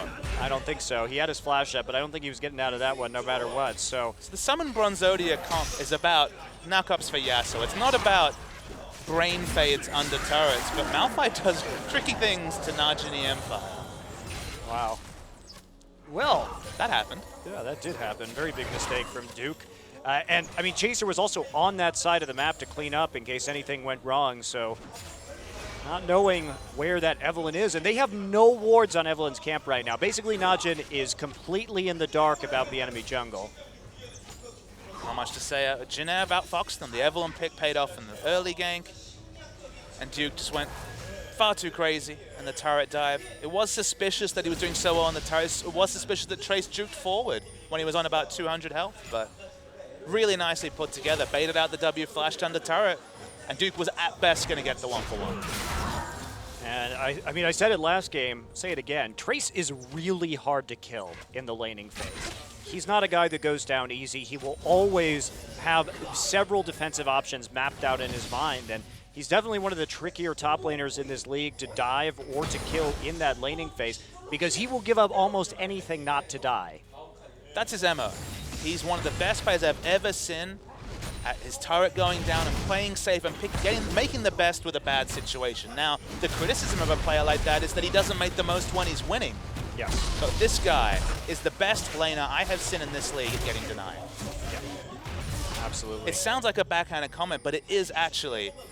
I mean, if he was on a different team, this is like the story of Jin Air. If they were on different teams, their players might fit. They're very good role players, but they just haven't worked together particularly well. All right, so we've already said GBM to Najin. Where should Trace go? Who needs a defensive-minded top lane? Because that's the thing, is it doesn't feel like the meta supports a player who can only play that. You look at someone like Marin, where the big criticism was, can you play carry champions? Now he only kind of plays, I want to say off carries, but champions like Fizz, you know, Trinity Force carries. He's not really a Riven player, but is there really a place for a very reliable tank? Which team needs this defensive-minded player? Because one doesn't really jump to mind. Maybe CJ Entus? They sort of already have one in Shy, though. Trace is better than Shy. That's true. That is true. So CJ, I think, would be the most logical place for him, but you're right. There's not really a standout team for this kind of player right now, and GBM just going to straight up steal it with the Death Ray. He just punked him. Like, there was not even a ward there. Nope. Wow. Blind steal. He just used Goong's timing to try and get that Death Ray in, and he made it around first and had the longer range ability. You know those days where everything just goes your way? He knows one of those days because it's right now. GBM's thinking, I woke up on the right side of bed this morning, and there's the Aghanim Embrace coming in. Chaser will get locked down by the Rune Priest. They're going to try and turn this around. Chaser has to flash out as Watch shows up in the mid lane. Maybe a little bit of an overambitious gank right there. Probably not going to kill that Ryze, just running straight at him. Let's be fair, we probably would have said the same thing in bot lane if that level 1 gank or level 2 gank had gone awry as well. But you're right, overreaching a little bit as the arrow hits. Yep, 100% hit rate. So far in this game. So Pilot already reaching the same number of arrows hit as OQ did in the last game. Oh. Calm down, Monte Cristo. Hey, it's just statistics, man. Stats can't be mean. Stats can hurt, you know. Sticks and stones may break my bones, they say, but the words are stinging this time. So back to the mid lane, Goong running that TP on the Ryze just to maximize his farm, make sure he can get that tier stacked up as fast as he is able. I'm getting worried, Monte Cristo. I'm getting worried about teleport mid lanes. I know why people do it, but I don't want to see a meta where both solo lanes take teleport. I really hope that Ignite sticks around because, you know, people would have said, oh, teleport, Ignite, whichever one fits your playstyle is fine about top lane teleports a couple of years ago. I hope this is just a fleeting situational thing because, man, double TP is fun, but every game it would get tiring. Yeah, and also it results in these crazy 5v5 bot lane plays at the drop of a hat, which is somewhat entertaining from time to time, but sure, as an option, as a flex, sure, but if it becomes 4 teleports a game, then some Shens and stuff, I'm gonna lose. I don't think it will, Baba Smithy, just because there's always that chance to dive in mid lane, and leaving the mid lane has very real consequences if the other team pushes down that mid lane turret. So it is a little bit riskier than the top lane. Yeah, this is just a premonition of a really horrible future. Is that your gift? The only futures you can see are the darkest possible timelines? I only see depressing metas. That's a pretty crappy superpower. Well, anyway, Pure going to get caught out a little bit right here. Ignite down onto him. He is low, but that'll be Braum just jumping back to Pilot, and Watch has to get out of there. Chaser comes in for the counter gank, and here's the TP. We're not done yet. Box is down, and hello! Pure dies instantly as Trace just pounds him from the brush. No other way to put it. Yep, got pounded by Malphite. And now Jin Air can turn their sights onto this dragon. GBM has the advantage right now. Ryze fresh out of combat stats this point in the game, so this isn't a battle he's going to be able to fight. Does feel like the happy fun times for Jin Air Green Wings. We haven't seen the team this on. Remember, they were playing with Wing. This wasn't their identity when they pipped Ku 2-1 in the last best of 3 of the season, but man, this team has been serious about practice. GBM needs to be careful. Should be able to run away. Yeah, gets the gravity field down, so there's no real follow-up on that. Uses the Q to sidestep Ryze's Q too. So cleanses, so try to summon up, but most he's gonna get. Let's take a look at this, what initiated this earlier. I mean, Pure just goes in, and there's the Glacial Fissure. takes a lot of damage. Wasn't ignited, but Malphite time's coming very, very soon. They realize they're not going to kill on the Chase, even though Chase is out of position, and then wait for it. Pounding. There it is. Slammed the ground, and Thresh was dead. So Najin playing a little bit fast and loose right there. You can see they're desperate. Now, in spite of that early death, OQ actually has been able to come to a CS advantage over Pilot. Kind of what we expected to see last game. But OQ fought back with that Ashe. And now maybe looking for a dive up here topside. But Trey still has that flash, no ults. The other thing to note is, remember, this is what? A 30 CS lead, sorry, 25 CS lead on average for Kalista after giving up first blood at level 2. Think about what this might have been if we hadn't seen that successful game, because this is OQ on Kalista. He is a wonderful Kalista player. And honestly, Pilot only really got a window into this lane because OQ got so horribly punished early. He's still a level ahead. He's still way ahead in CS and has a completed item, but it could have been even worse. Yeah, definitely could have. Shows the risk that Jin Air was willing to put into this specific pathing and this specific prep for the game. Watch is going to back off as Goon clears out the mid wave. I mean, only 1,000 gold lead off of 3 kills for Jin Air. They are fortunate in that they have that dragon, but I still feel there's not really a good late game solution for Jin Air against the Rise. Najin has plenty of engage. Giving up the first couple of dragons shouldn't be a big issue for them. Hello. Okay. They're going to go all in on this one, actually, just chaining it into the gravity field. Beautiful shot from Pilot out of his own jungle. And Rise standing there meant that there is just CC chained into a CC. Got a free stun off the gravity field. Sometimes bringing back pre-season 1 meta things works. Malphite comes back into the meta, doing excellent things. Ashe sitting in bot lane, moving out of vision and throwing those optimistic arrows. Remember, at full channel, it is a 3.5 second stun. And they just realized that they had the damage to just kill him. Well, honestly, that also just sets up Victor. I mean, you're talking about one of the longest stun locks in the game between Ashe Arrow and Gravity That Field. feel when 1 CC is enough to arm Victor's W. Yeah, that's actually crazy. Well, nicely done. Jin Air also had Chaser there to finish off that kill. Now, I thought when that arrow hit, Jin Air saw that Watch was there, but they just realized that Rise was dead. I didn't even realize that. And now Goong been delayed a little bit from completing his Rod of Ages. I believe that's 3-0 for Pilot. He hit one when Braum was being dived, and he hit one in the mid lane. So this is a caster AD carry, and his cast of choice is the ultimate, and it's certainly working out.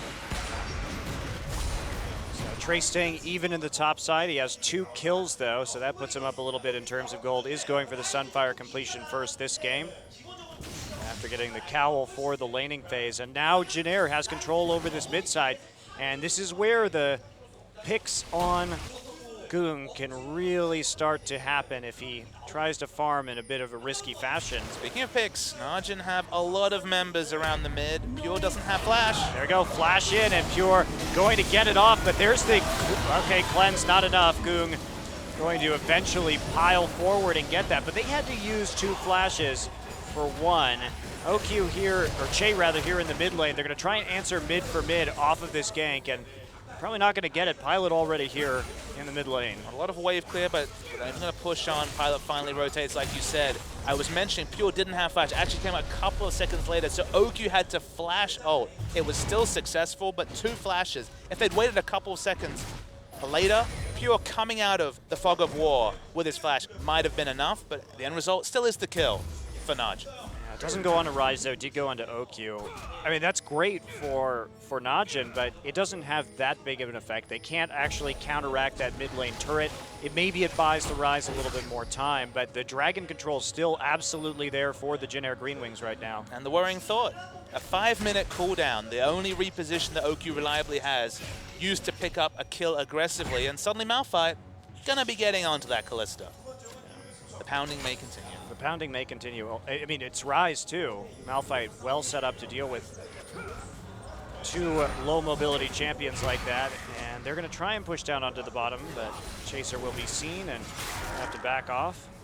Just trying to get as much advantage as they can before Dragon number 2 spawns here in 50 seconds. Rod of Ages just been completed, no stacks on it yet, so 26 minutes, actually pretty late as a timer for a mid lane Rise very. especially. It's about 3 minutes later than you would have liked. 25-55 or so is going to be the pickup as Goong does pick up the blue. That's a lot of blues he's had because, of course, casually stole the enemy blue earlier and now picks up his own. And even though he has the wave clear advantage, actually behind NCS the rise. So it's actually been really good farming by Goong. Falling back now.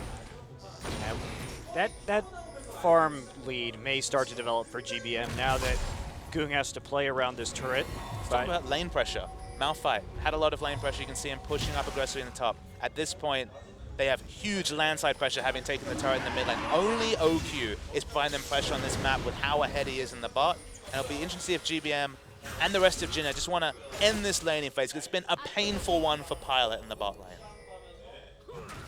One more push here on the turret while the Dragon's Live Chaser just going to auto it to get it down as fast as possible. They're going to grab it and then transition immediately into that Dragon. Pilot gets the solo gold. And exactly what they want. They want to get Pilot out of a bad laning phase and use the Ashe utility. Okay, her damage won't be comparable to that of OQ until a couple of items more are completed, but the utility is what she's picked for. So ending the laning phase. And again, only behind 17. Not bad for Ashe. Look at this, Chaser looking for a possible flank right here. They don't really have much follow-up. Ashe arrow. Yeah, but not probably enough damage there to really do much in the end, and they're not actually going to go for the Dragon right away. Chaser deciding to back alongside Pilot. Pilot picks up some Berserker's Greaves, but playing it pretty passively around these Dragon stacks. I'm not sure that's the best idea for Jin Air right now, considering what the firepower that Najin has in the late game. Remain to be seen. The Berserker's Greaves suggests to me that, you know, the flat movement speed, of course, the big stat that you get there alongside the attack speed. So just some rotational play with the Ashe. They never want to have a situation where she's splitting farm in the side lanes to Kalista. There's so much kill pressure, especially when Flash is up for OQ in the 1v1. So getting those boots too helps you rotate around the Dragon, around the lanes, just push and use your 600 range to pick up objectives safely. They want to get the Dragons going, but as you mentioned, you know, 4 Dragons from now, we're still talking about at least another 18 minutes into the game, so we're still talking about 37 minutes for a 5th Dragon, and then no guarantee to pick this one up. It's not. And here comes the TP from Duke on the backside. They're going to get the Dragon. Will Che pay for it? Glacial Fissure comes down. He's going to jump back to GBM, and they will disengage. Watch is going to try and re-engage. Nice knock-up. There's a Lantern to pull him back, but they have to be so careful about Trace going in that they have to back off immediately. Couldn't quite pick up the kill. Yeah, Jin Air very clearly did not have a call to go in. There was multiple times the flash ult could have come out from Trace, but they don't pull the trigger. They knew that Che was 2 DPS down, no ultimate to be able to come into the fight. So smart shot calling from Jin Air. They got the objective, although now just chesting out that arrow. Watch Will dodge away with his tunnel, sees it, so they don't get the pick. Again, GBM had everything to unload on the enemy. Duke returns to the top lane. And that'll be Malphite following in his wake up the river. itemizing much more simple against Maokai. Needs a bit of magic resist, and then can pick up the Sunfire. This is the core item for Malphite, between E and the Sunfire burning. Excellent wave clear. Not instant, but fast enough. Very much comparable to what Maokai gets from his base, high base values. As I see you interested in an item purchase. Yeah, the Void Staff here, very intriguing early on from GBM, especially considering there's not a lot of magic resist yet to make that item particularly efficient. Perhaps they just want to kill Maokai. Possible. He's the only person with the magic resist. If Maokai dives in at the moment, Pilot doesn't have anywhere near the damage needed to take down Maokai. Even though he's not itemized for armor yet, does have a lot of health, so it will help them in that situation. It can be a good purchase early. We can see Faker rush this item. Not so much this season, but he has done it in the past. But Mercury treads into the Void Star. Certainly not the top DPS build coming through from Victor. Oh, and Duke baiting him in a little bit here. Trace actually just going to get bound and has to ultimate out. He does have his flash, so there's no real kill pressure there. And Pure hooked a minion because the minion wave was still there, so couldn't actually get the lockdown onto Trace. Probably still would have lived with the likes of the flash and the ult available. You can see that Najin really committed to take this outer turret. Gives Pilot more happy free time to farm. Wow, they're committing 4 people for the outer, and now they have to deal with Victor on this mid lane tier 2. Perhaps a bit of a mistake. Watch kind of unnecessarily showed himself on that top side too. Goon gonna pop his ultimate, deal some damage to Che, but They're not even going to get the top turret in the end because Trace sticks around, still had full HP. I really like what Shay did. So he took free damage, but what he did was use the Unbreakable to block the Rise spells, keep the minion wave alive, and it got them half health on the inner turret. So half health on the inner turret for half health in your support. Easy trade. Yeah, very easy indeed, and makes you wonder why there was such a commitment from Najin. Certainly with no dragon they could do that. Oki going to try round 2 right here. Does get the Blade of the Ruined King active off. Trace is not going to die to this though. He's going to walk away. Takes what? Just over a quarter of his health. Seems happy. Walks away. OQ just keeps piling on farm. This is an OQ build. He's not going for the Hurricane. Honestly, with the backline threat of the Malphite, the Ashe, potentially even the concussive blows from Braum, there just isn't likely to be that scenario where he's free hitting the backline, spreading the AoE. But it still takes away from the 2-item spike that Kalista's so known for between the likes of either the Bloodthirst or the Blade of the Ruined King into that Hurricane. This is the first time I've even seen a build like this on Kalista with the Ghost Blade, presumably. Oh, not the Ghost Blade, but coming in later with the Shiv. So, Blade Shiv, very unusual. There's not even Bloodthirster Shiv where you have the AD to really benefit from the critical strike, as you mentioned. It used to be Bloodthirster into the Shiv. Against a melee champion like Eve, like Malphite, you kind of need the Blade, but the result is very low AD. It's the engage. And there you go. They're getting the support thrown in right away, but there's the Chaos Storm doing a ton of damage. Arrow goes out, but Pilot's still in the middle of everything. He's going to kite out, barely living. Once ago, he's going to dodge out of the Arcane Smash, but dies at the end of the Twisted Advance. Trying to turn it around right now. Watch will go down to the Death Ray, and that is a 2 for 4 in favor of Jin Air. And Najin used everything to account for the Ashe, which meant that GBM with blue buff just kiting his way around the outside, doing lots of consistent damage. The Magic is not there, would have been shredded by the Void Staff, and Trace is the front line this team desperately needs to just try and dissuade Goon from any sort of all-in. Yeah, well, they push up the lane right now, take the turret, and they're not overcommitting to anything. Just move back, set up for the next dragon, take number 3 if you can. Very methodical play here from Jin Air as we take a look at the start of this fight. Now they go in with Pure early. Big initiation play. It's been used so often this ultimate, the Fate's Call for initiation. The OQ on the backside just isn't able to do damage and then is stunned up, so the arrow hits a very premium member. While Pilot eventually falls, so much is used, even the flash from Duke for it, and GBM just kiting around the backside, using his spells, short cooldowns on those between the blue buff and his runes, and just doing damage unheralded. Yeah, and that right there too. GBM had the perfect positioning to actually finish off OQ after he got hit by the arrow too. Just right on the side of the fight under no threat whatsoever, so he was free to just walk into the back line. As you see where Goon goes with his build, it's probably still going to be the Archangel, which does build out of the Nearly Large Rod now. I'm always a bit taken aback when I see a Nearly Large Rod. I'm like, is it Deathcap time? And then I remember that we're in a meta where Nearly Large Rod builds into everything. Absolutely everything. Got to make that build as efficient as possible. Archangels, Rylai's, everything. It's not really needlessly large anymore, is it, if it just is needed for everything? Requirably large. Yes. Sufficiently large, Broad. It's not sufficiently large, it is mandatorily large. Now, Dragon up in 3 should be an easy take for Jin Air.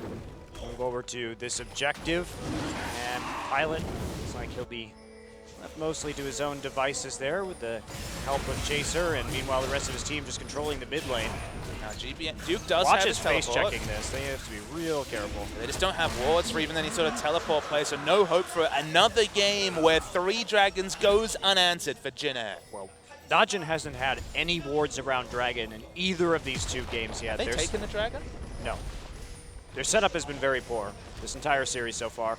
They used all of their wards last time to try and get deep in the topside jungle to give Duke an advantage on Fiora, but they haven't been able to really break the stranglehold. But honestly, credit to Jin Air. They have 5 pink wards down on the map right now, so they're doing an excellent job of controlling vision everywhere around that dragon. And you go back to the previous game, Duke overextending and getting kills was what they wanted to ward on. So that was actually smart warding for them to push up the wards around their winning lane. In this game, where it's Maokai versus Malphite, obviously that's never going to be a factor. So why are your wards not around Dragon in any sense?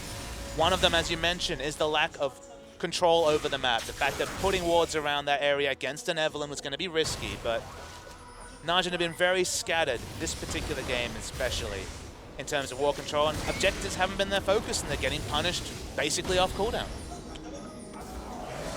Well, Jin Air taking a look at moving those Oh, boards up, boy. and here we have an engagement. There's an instant arrow onto Duke, just stuffing his teleport. They're onto Che though. Glacial Fisher goes down, but they're gonna lose their support right here as Trace is in the bottom side without TP himself. They're going to get a kill, and this may have to be just a desperation Baron for Najin. Still a really good play. Duke had the teleport advantage. Trace was down the bot lane. There's no way he could react to that. Just walked up casually afterwards, realized he could do nothing. Good aggressive teleport play from Duke. This is what he's added to his game in the second half of the season. He played 7 games in a row of Maokai, and I speculated, okay, this is his teleport training wheels. Just showing that the training wheels, he's graduated. He's got his own motorcycle now, and it got him a pick onto the Braum. Are you implying that there are training wheels for motorcycles? I guess that's what I said. Let's go with it. You don't have a motorcycle license. You don't know. Neither do you, Papa Smith. That's true. Neither do you. That's true. We'll have to ask Rivington about that one. His license is a cheat. Well, Jin Air comes in around this Baron right now, just going to clear out these wards, but you know, it has to be said, not sure Najin's picked up a couple kills here and there, but there hasn't been any translation into objective. There really hasn't been any translation into vision control from them either. It's just been easily cleared out by the mass of pink wards that Jin Air keeps cycling around the map. I've worked it out. I know what's wrong with Najin. It's Malphite. Malphite saps all their ability to play reasoned League of Legends. Case in point, their last 4 games have been against Malphite, and they've face-checked bushes, they've grouped up for Malphite Yasuo ults, they've played poor objective League of Legends. This series, he sapped all their powers. Well, maybe he's made out of Najinite, you know? Najin. Yeah, Najinite. So a bit because like you know, Kryptonite. Kryptonite, right? So you have Superman's from Krypton, yet Kryptonite is his weakness. So therefore, Najin is from Najin. Therefore, Najinite must be their weakness. Okay, I got it. you nailed it. Well, it does seem to be their Kryptonite for sure, because it puts this in so many different ways. Okay, I can understand Malphite being pulled from nowhere in the meta, from basically never really being a stable pick. It surprised them. They played very poorly against Ku in Game 2, and they were surprised by the Yasuo the Yasuo and Malphite synergy. They lost the blind pick game. Blind pick games, you know, they can go left or right, but this series as well, it's just been a really poor run of form. It's 4 pretty damn poor performances from Najin in a row. They're still in this game. You know, we could talk about Najin's poor performance, but they're only 2K back and they have a rise. So it's still possible, but Jin Air's Dragon Stack is going to make this very difficult. And Duke face checking also going to make it very difficult, as he's just going to get stunned and locked down 100% by the Braum passive. And that will go ahead and be a Baron right there. Trace just zoning out the backline with his Malphite ultimate as they He just finish wanted to off the kill. He wanted to get in the picture for the replay. Missing everyone with his ultimate. Doesn't look good, but was unnecessary in that situation. Okyu's put together a nice build, but it is fiercely single target. You could argue it's a little bit better at dealing with killing Malphite, but without an Infinity Edge, you're not killing any Malphite anytime soon. And even then, it's going to be an exercise in frustration. Yeah. I mean, this Malphite right now, interestingly going for more of a MR build, but against the Rise, it does make sense. Also, that Abyssal Scepter going to help out GBM a lot as the primary damage source. Sunfire Abyssal, it's always been the call for Malphite. A bit like I feel Marin in the Champs Final on Maokai was slipping in Hunting Guide, slipping in Abyssal. Okay, in a different situation where his team was well ahead. Champions with high base values in this situation, when he's helping out Evelynn and Victor, whenever you can fit in the Abyssal Scepter and you're ahead, you feel pretty good about it. Well, Deathcap finally done for GBM right now, so a bit of a late timing on that item, but that's going to be a big, big difference in his damage. Still no upgraded sweeping lens on Watch, curiously enough. It's probably contributing to Najin's trouble in the vision control game, although they have gotten numerous other wards down right now. And you know, this next Dragon fight may actually decide who takes this game, because if you let Jin Air get to 4 right here in your Najin, you are in dire straits. How do they initiate that fight? I guess Duke has his teleport up in about 25 seconds, so maybe on him. His last teleport got a very nice pick. I mean, if they wait that long to actually start this Dragon right fair here, point. remember that the mid lane turret is still up for Jin Air, so they have a pretty decisive advantage when it comes to positioning, and they're just going to go for it with the Speed Shrine. Doom has the option for a flank, but we look on the minimap, Najin's actually moving towards Baron. Remember, they have the Callista secure. They They can at least bait it, but no. They don't feel confident enough to start it. It's kind of understandable. Even with a strong tank line and a Kalista, they don't want to start it. And now they're just hoping for a face check from Jin Air. It's not going to happen. Jin Air has a ward on the Baron right now, so that's just not even realistic. Well, Jin Air are out of position though. Yeah, they are caught out a little bit. Chaser is not in a position to get a flank. They're going to get the tier 2 in the mid lane, though. There's the hook coming in, going to grab Trace. That's not who you want. And, I mean, what? Who's caught out here? Yeah, who is caught out here is going to be the question. Chaser finally starting to loop around. He is seen with the tremor sense by Rek'Sai. And they're just going to keep pushing forward. I mean, Najin has to do something. Where is the clear shot call from Najin Empire? Someone needs to do something. They lose so much trying to get a pick that, again, was thwarted by a single ward on the map, and Jin Air get out scot-free. Najin Empire. They're still really scared of Trace. Now, they have flash up on Ryze and Okyu. They don't have to be that scared right now. There's the hawk shot coming in. You're going to see right there, Najin has to back away. Let's try this again. Let's keep pushing mid. Yeah, why not? It's the great ring around the mid. No one's going to walk into Trace, so they have to take the most defensive line possible. Ashe has a lot of damage. Will Chaser tank up a couple of hits to get this turret down? They realistically can pick it up before Najin even get in position. Wow. Well, Jin Air really bringing the rotations in there, walking in a giant circle back right into the mid lane to zone out Najin once again. Najin even afraid to go through that base gate lest piling up results in a massive Malphite Victor combo. And here we go. They're right back debating this. They're going to be seen in that brush. Najin, how far do they want to press forward right here? Are they going to check this? They have literally no vision. And now they're going to see it with the help of the sapling. But Trace coming in, he's looking for that angle. Looking for Ryze, he's looking for Ashe, so not going to pull the trigger. Smart of Trace, he's smart with his cooldowns. This is a player who has to make the most out of the little that he usually has. Obviously finds himself with a wealth of gold, and the Malphite initiation is so damn strong from the top lane. But Goom finally finds enough time to go clear out minion waves, and this is the only hope, is the fact that Goom has been powering down minion waves and still very, very competitive in CS.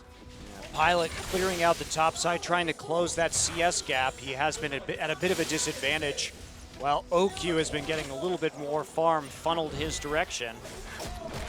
Pilot now reverse that, and we'll see what happens around this Baron next.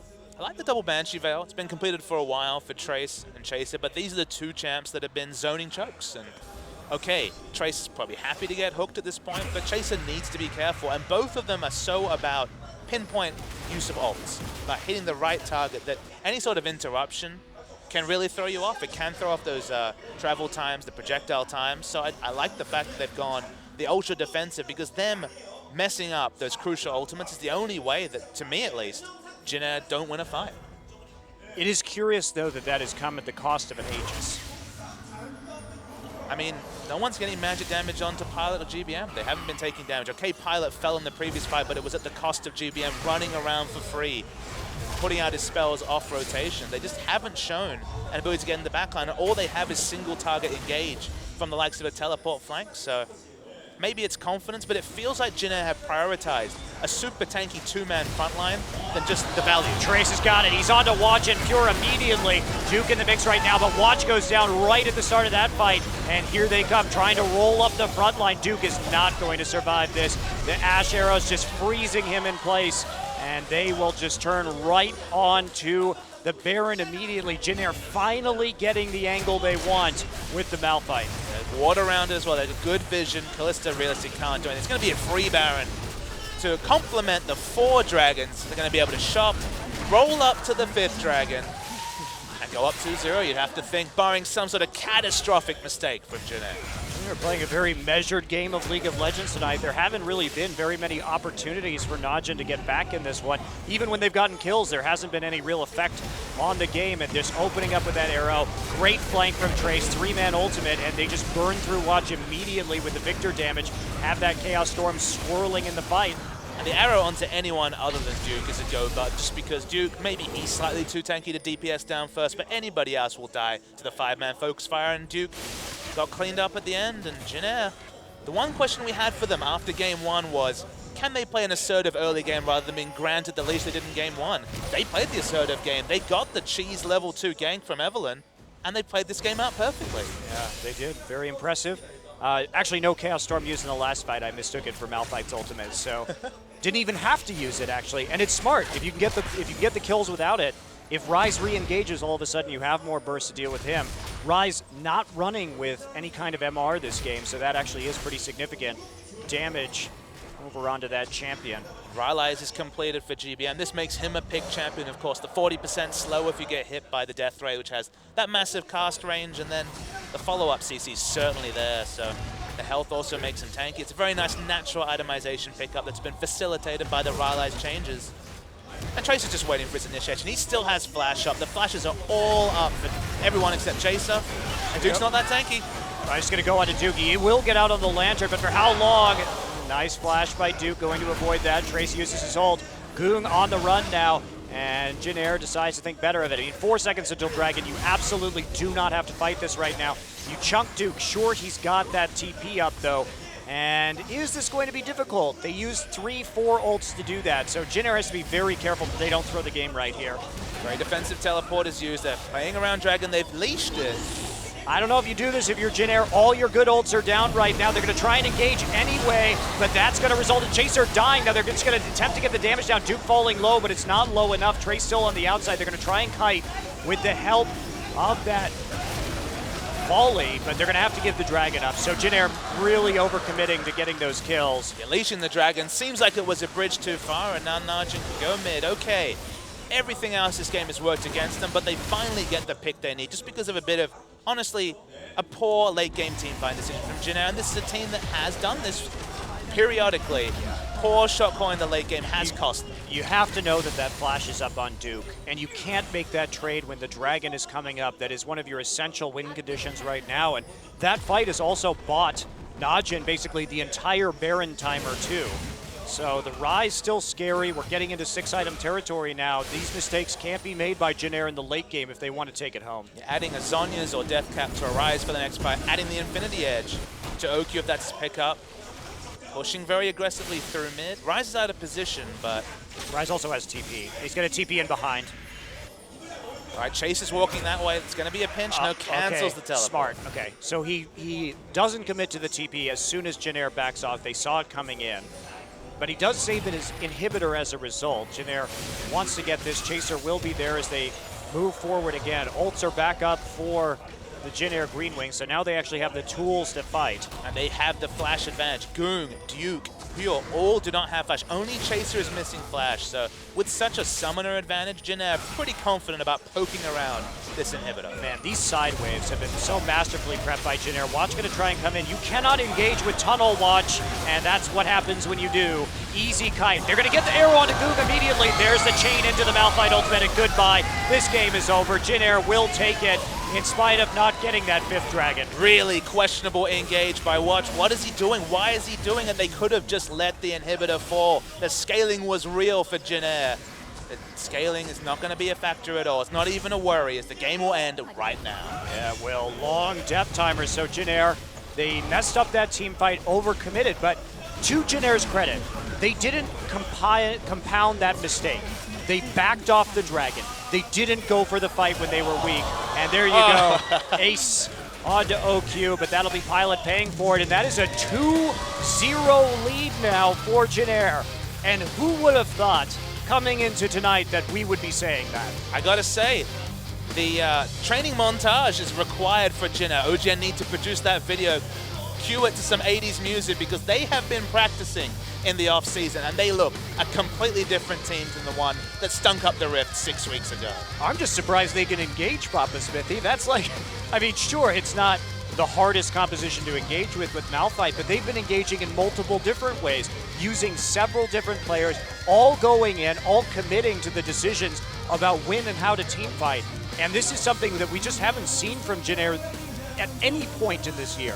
To the point where we were thinking roster swaps were essential for this team to even be a blip on the radar next season. Suddenly, they still got their shortcomings, but they've minimized them and their new identity, and specifically their shot calling. As you mentioned, losing one member despite being ahead the whole game and pulling out minimizes their losses and compounds their victory. Yeah, they just look for the next opportunity, took it out smoothly, And that is a victory in spite of a very scary rise there in the late game. Najin, of course, not playing up to standard this series. That is definitely a part of it. And Jin Air has a lot to prove this week if they do take it. But man, a 3-0 would be an incredible start for this Green Wings team. The Watch Worlds buff might finally have elapsed. It lasted a couple of years, but you can 3 see Watch years. on your screen. He's not looking good. His engage was one of the reasons they lost that game. Okay, it was mostly gone, but questionable gauge from Watch and Najin. They always make Worlds. Until now. Well, we'll see. Is there a reverse sweep a possibility now? We will be going into Game 3. Jin Air up 2-0. We'll see you guys in a few minutes.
Welcome back to the World Championship qualifiers for 2015 here in Korea on OGN. And we are in the very surprising situation of a 2-0 lead from Jin Air. And that means, I guess, that Peanut is coming into the Najin lineup. This is a very high-pressure situation for a rookie player this year. Exciting though, Monte Cristo, because Watch did make the crucial mistake at the end of that game. Hasn't had much of a series. The jungler has to always be looked at when we're talking about the pressure problems. And hey, double substitution. The two players who have drawn the most ire from Najin fans, Goong and Watch, historically you'd have to say, both replaced. Well, Tank coming in, and can they actually save their team from the brink of elimination? What a story. Yeah, Tank has a very different champion pool. They will not have to ban out Twisted Fate anymore. Tank is a TF main. So, Tank, the conservative player, he is much more like GBM than Goong is. What does this say about a Najin team that have spent a whole season sticking to Watch, sticking to Goong? We've seen, what, 2 games of Peanut and 1 game of Tank, but they haven't been playing with these players. And now, this is just literally throwing everything out, all the plans, all the preparation, and saying, this has to work better. Yeah, really, really surprising point in this series right now. And we'll see what happens while these new players come in and take to the Rift.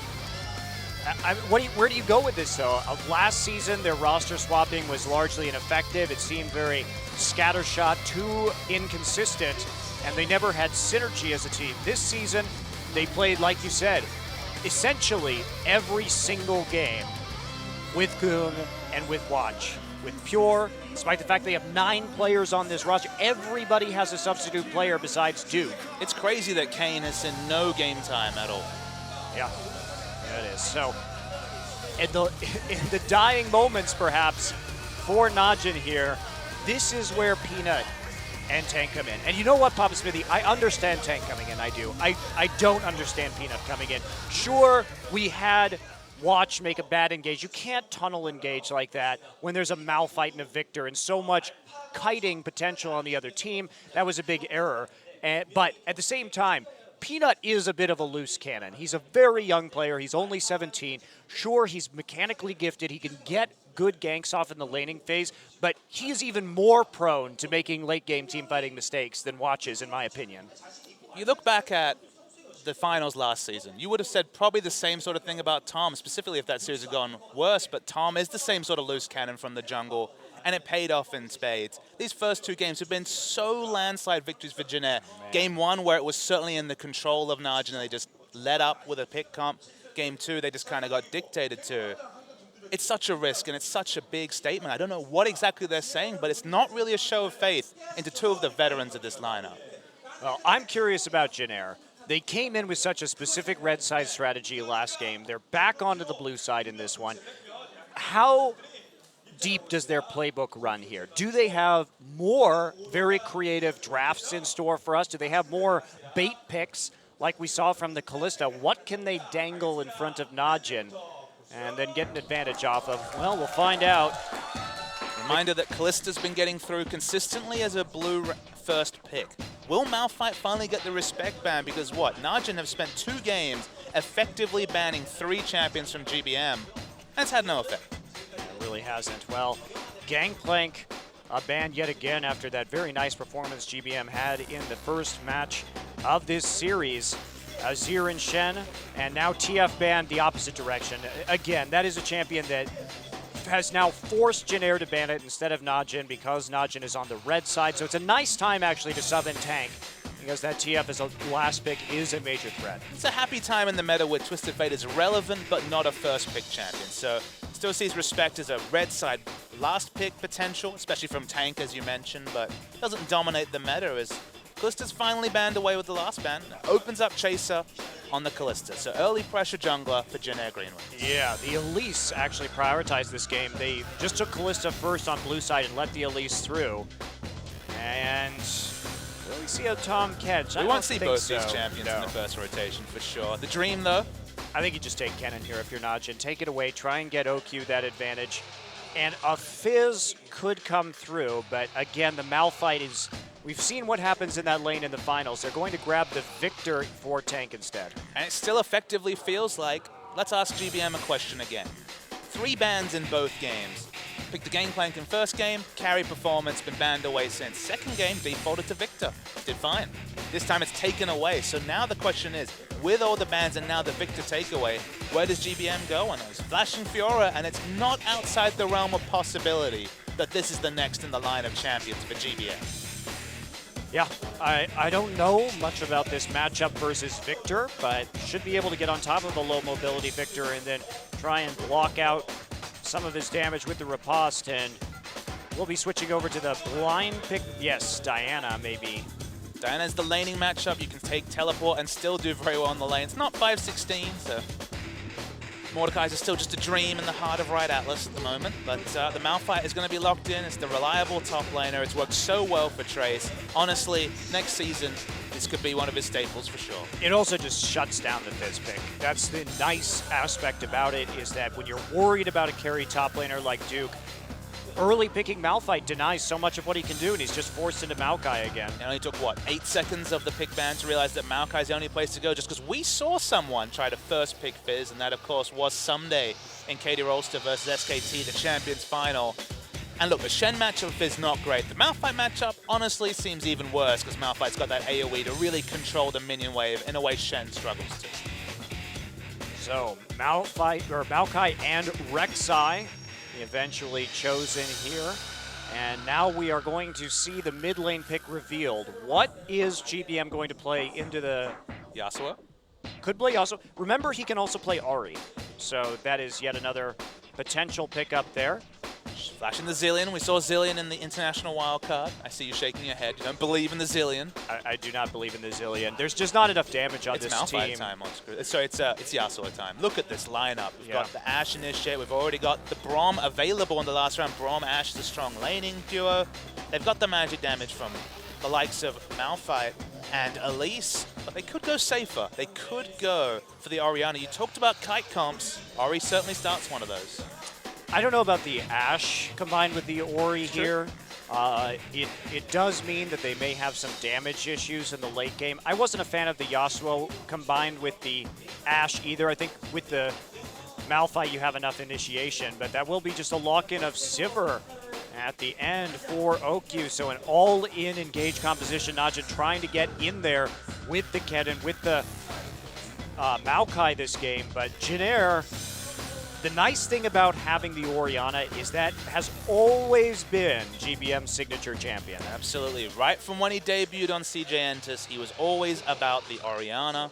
Najin can at least take comfort in the fact that the teleport plays from Maokai from Duke were really good last game. So if Duke and the On the Hunt helps propel Pure into the backline and they can account for Pilot, maybe there's a way back into this series, but it's looking like a real uphill battle for Najin. And Papa Smithy, I'm just wondering, sure, the Kallista's dangerous, the GP has proven to be dangerous, the Lulu is a flex pick for Jinair, but the Malphite, Najin has now lost 4 games in a row to Malphite. Yep. I think this is going to be number 5. Nothing makes me believe that they understand how to play against Malphite yet. We saw Duke diving and getting outplayed by Trace in the last game. OQ still remembers his attempt to dive a Malphite. Why would you do that? So I think this is just great drafting. And Jinair realizes that this Malphite has just been an unconquerable mountain for Najin Empire, where we're going to get into Game 3 right now.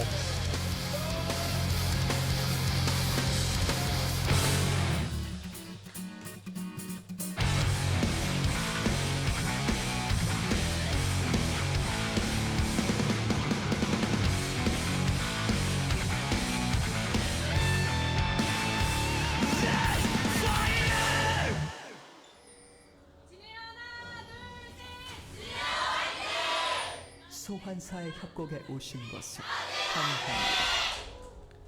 Well, we're going into OQ fighting. OQ fighting. We're going into Game 3 right now with Jinair with a 2-0 lead, and I don't know about this, Papa Smithy. Just from a mental angle, you basically put Tank and Peanut into the game that pins your hopes on the World Championship, the game that your team has been waiting this entire year to play. That is the ultimate test over their mental fortitude that you can really possibly imagine. Let's be honest, Monte Cristo. The likes, as we could see some sort of engage, but not happening. The likes of Watch and Goong, probably not going to be on this lineup much longer. They might be squad players, but you don't feel like Najin's really going to move forward with both of those in starting positions. Maybe this is just a preview of the Najin we will see in 2016. It's weird to say that they're looking ahead, but if they do thrive in this high-pressure situation, it does serve them really well, even if they go down fighting 3-1, let's say. A win for this lineup, this game, even if it's not a series win, is a vote of confidence in the future of Najin EM-Fire. I guess. I just have to disagree with you. There's no way the coaches can know how these two players will perform in this kind of stress because there's simply no data. And that's the point I was going to say, though, is that think about how many competitive games experience you're ripping out, taking the likes of Watch and Goong out of the lineup. Unbelievable amount of games these players have played. They've been stalwarts for so long. The data's coming on Peanut and Tank, and starting now. I guess so. And Pure will get a little bit of harassment in right there. Jennair will take away the blue buff, and actually, Pure may have actually taken one of those little golems. I didn't actually see what happened over there, but meanwhile, harassment from Che is going to try and get a gank onto Tank. Gank the Tank. Not going to work, misses the Q. Should note that this is a red side lane swap, as the bot lane has been switched top for Najin EM-Fire. They're trying something different. It's been standard lanes 2 games in a row, and that certainly didn't work out for Najin, even though the laning phase between the 2v2 is working out. The difference you can say is this opens up Pure for roams. Level 3 is usually when he gets all 3 abilities and can get a stun out. Theoretically possible too, but it's weird for them to pick Sivir Kennen and lane swap, but they're trying something different in multiple ways this game. Well, Kennen just such an inefficient champion when it comes to being in a lane swap situation, though. Like you said, you have to have level 3 to really reliably get that stun out, and even then it takes a little bit of time. Sure. So when he has that strong laning phase, when you want to be denying, and Pure just sitting up here in the top side right now, threatening perhaps a position on the map, but just collecting some experience, and that's going to be about it. No hint of moving that support down yet. Duke just continuing with a jungle follow right now. And Trace is going to be able to probably break this freeze in the top side once Chaser gets up there with him. Tank strikes me as a manly player. I like the fact that his name's in all caps. That's the first kind of indications that he thinks good about himself. Like, all right, I'm Tank. Now, you see GBN. That's an abbreviation. That should be in caps. But Tank's got his name in all in caps. But he's taken Barrier, and that's pretty damn brave against the likes of Elise and Ashe. Yeah, that one catch out could be his downfall, but he fortunately for him, has a nice front line to block a lot of those skill shots. As long as he can make it out of the laning phase okay, which shouldn't be too bad against an Orianna. We'll see how it plays out. Meanwhile, Pilot and Che going to donate some farm over to Duke.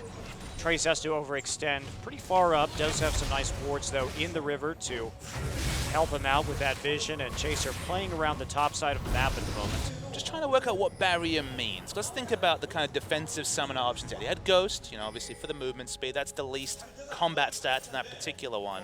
Think about the options between Cleanse, Heal, and Barrier. It seems like he didn't want the Cleanse, so he had the choice between Heal and Barrier. Heal at least gives you that burst of movement speed that might get you away from a projectile. Barrier is the most defensive option, gives you the most selfish defensive stats in a lane against Orianna. So what is the scenario where it works best? Is that where you have been hit by the Malphite ultimate and you're going to take burst and maybe live long enough to put out your ult? It's just weird that in the paper, scissors, rock of defensive summoners, he took Barrier.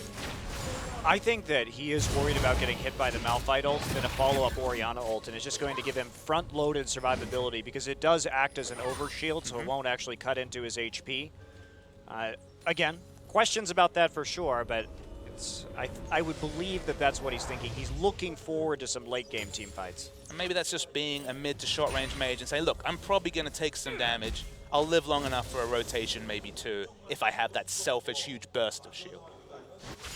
Peanut hunting around in the enemy jungle right now, not going to find much of anything to farm, already having been cleared out by Chaser. Speaking of farming, look at that, 18-8.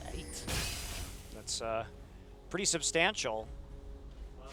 He has been looking around these lanes quite a bit. And, you know, that is Peanut. Peanut does like to gank early and often. He is a much more gank-oriented player than Watch is. Picking ganks. 3 members in the top side. Trace is going to recall right here. Gank Trace. New strategy. Peanut will be protected. He does have the Wolf Spirit, so they know definitively that nobody is in that lane. And here's a TP actually coming in already for Malphite. Malphite does go back and pick up the Chain Vest. So this would be quite difficult. I mean, Sivir has no AD yet, so that gank probably not going to be successful. The theory there's no vision on the map whatsoever in the jungle from Jin Air, so there was no information as to where the pathing had gone apart from the level 1 pathing, so maybe they were just being hopeful they could pick up a gank, but this Trace we're talking about does a lot of living when it comes to being focused out in the top lane. Especially the itemization just wasn't there yet. You have no combat stats beside a Chilling Smite onto Peanut.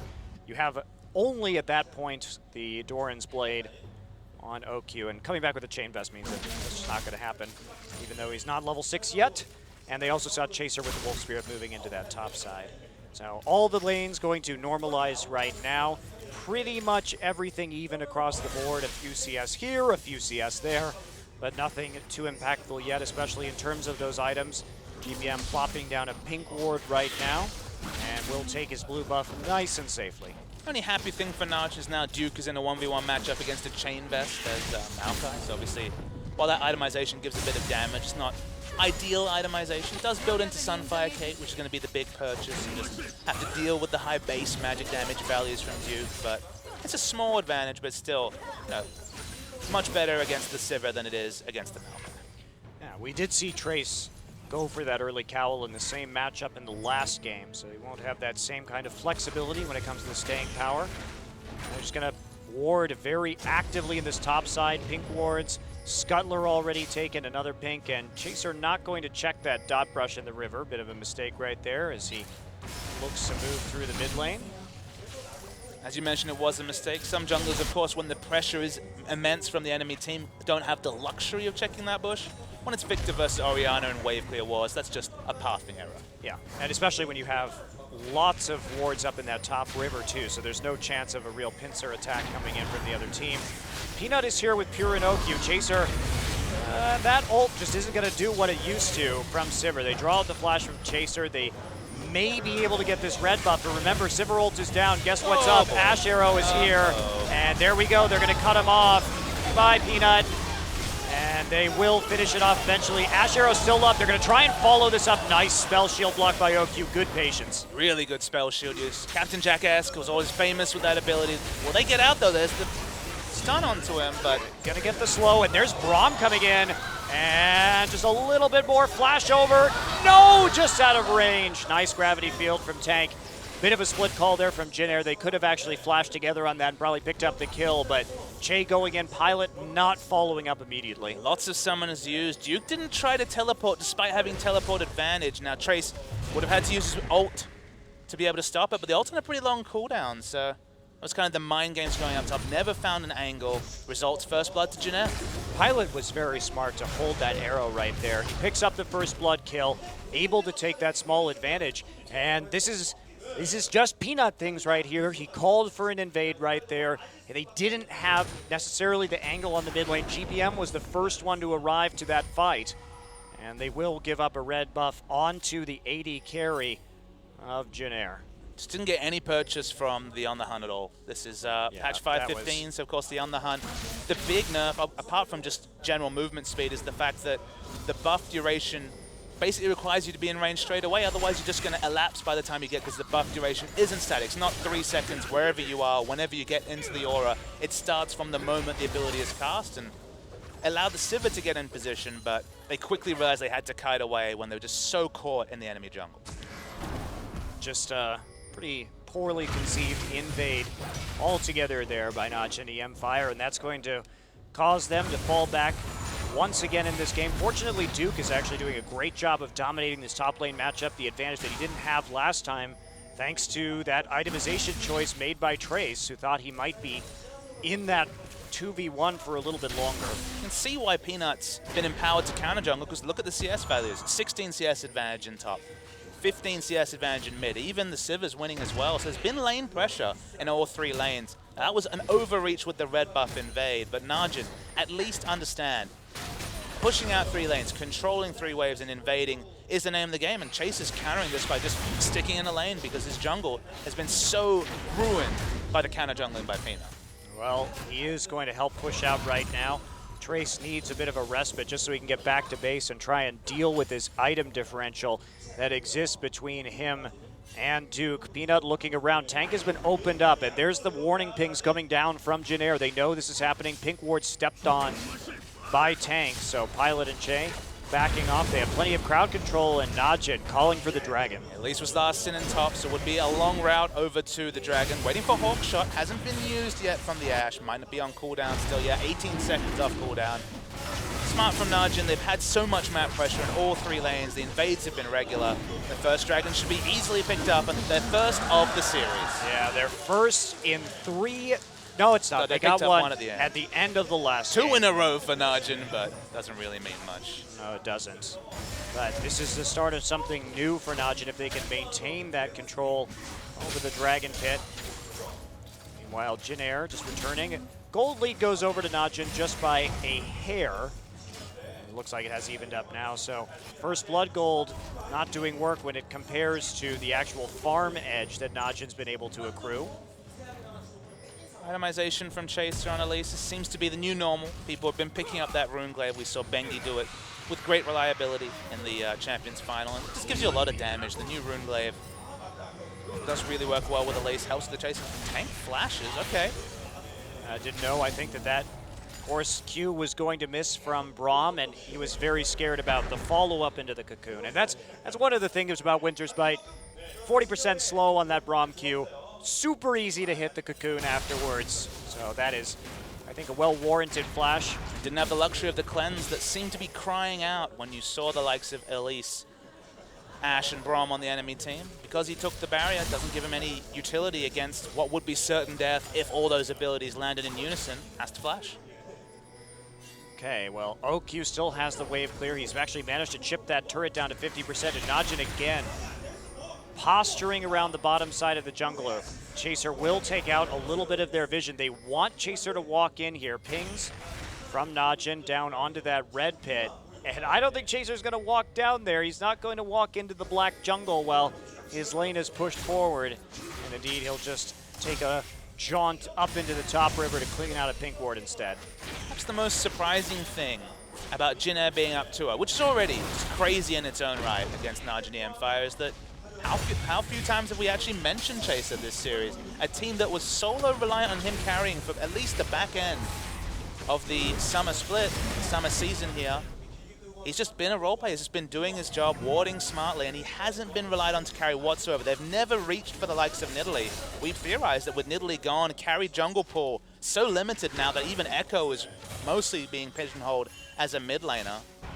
We thought maybe Chaser would be found out, but just happy to just be a role player, and the rest of his team's doing their jobs. He did have that very nice gank in the last game, though. To his credit, he really did turn the fortunes around, but yes, for the most part, I definitely agree with you. And here comes Duke, has to flash out of the shockwave, but what have they given up for this? Because that is a very costly gank. Here comes a TP. Trace going to come in to save the mid lane turret and take that out immediately. So they decide, Jin Air, that they don't want to trade the top lane outer for the mid lane outer. Probably smart, because opening up the map for Victor is a very poor idea most of the time. Trying into the bot lane matchup, very similar, both of them going the investment banker route with the Avarice Blade. Ashe has the boots to roam around, but not much to speak about. Both these carries picked for their utility, but OQ, of course, Civ have been target nerfed in terms of their utility. Really, Najin's going to have to be super on point to make the most out of the On the Hunt. Okay, well, they really want to dive this now. Najin's response, they have TP advantage, is to just push up on the bottom turret. This is a great answer from Najin. They know that teleport is down, and so that they will be free to make these plays. They also see Elise up at their red buff right now, trying to take that one away. For all our question marks about Tank and Peanut coming into the lineup in an important game, Najin's play at least makes sense this game. They know where they have the pressure. They've been counter jungling a lot. They know where they have the power. Okay, they overreach with one gank, but at least it follows rather than game one where they pick to pick comp and let Gangplank free farm in the mid lane. And Chaser shows himself for a couple of auto attacks as a possible response, but there's still not that much damage on the top lane turret as GBM continues to push forward in the mid lane. And Jin Air. Gank Squad. This is the old Jin Air. How to win, Gank Squad. Oh, Kennen with the lightning rush is going to put a ward and foil that attempt. Can't really take it out afterwards.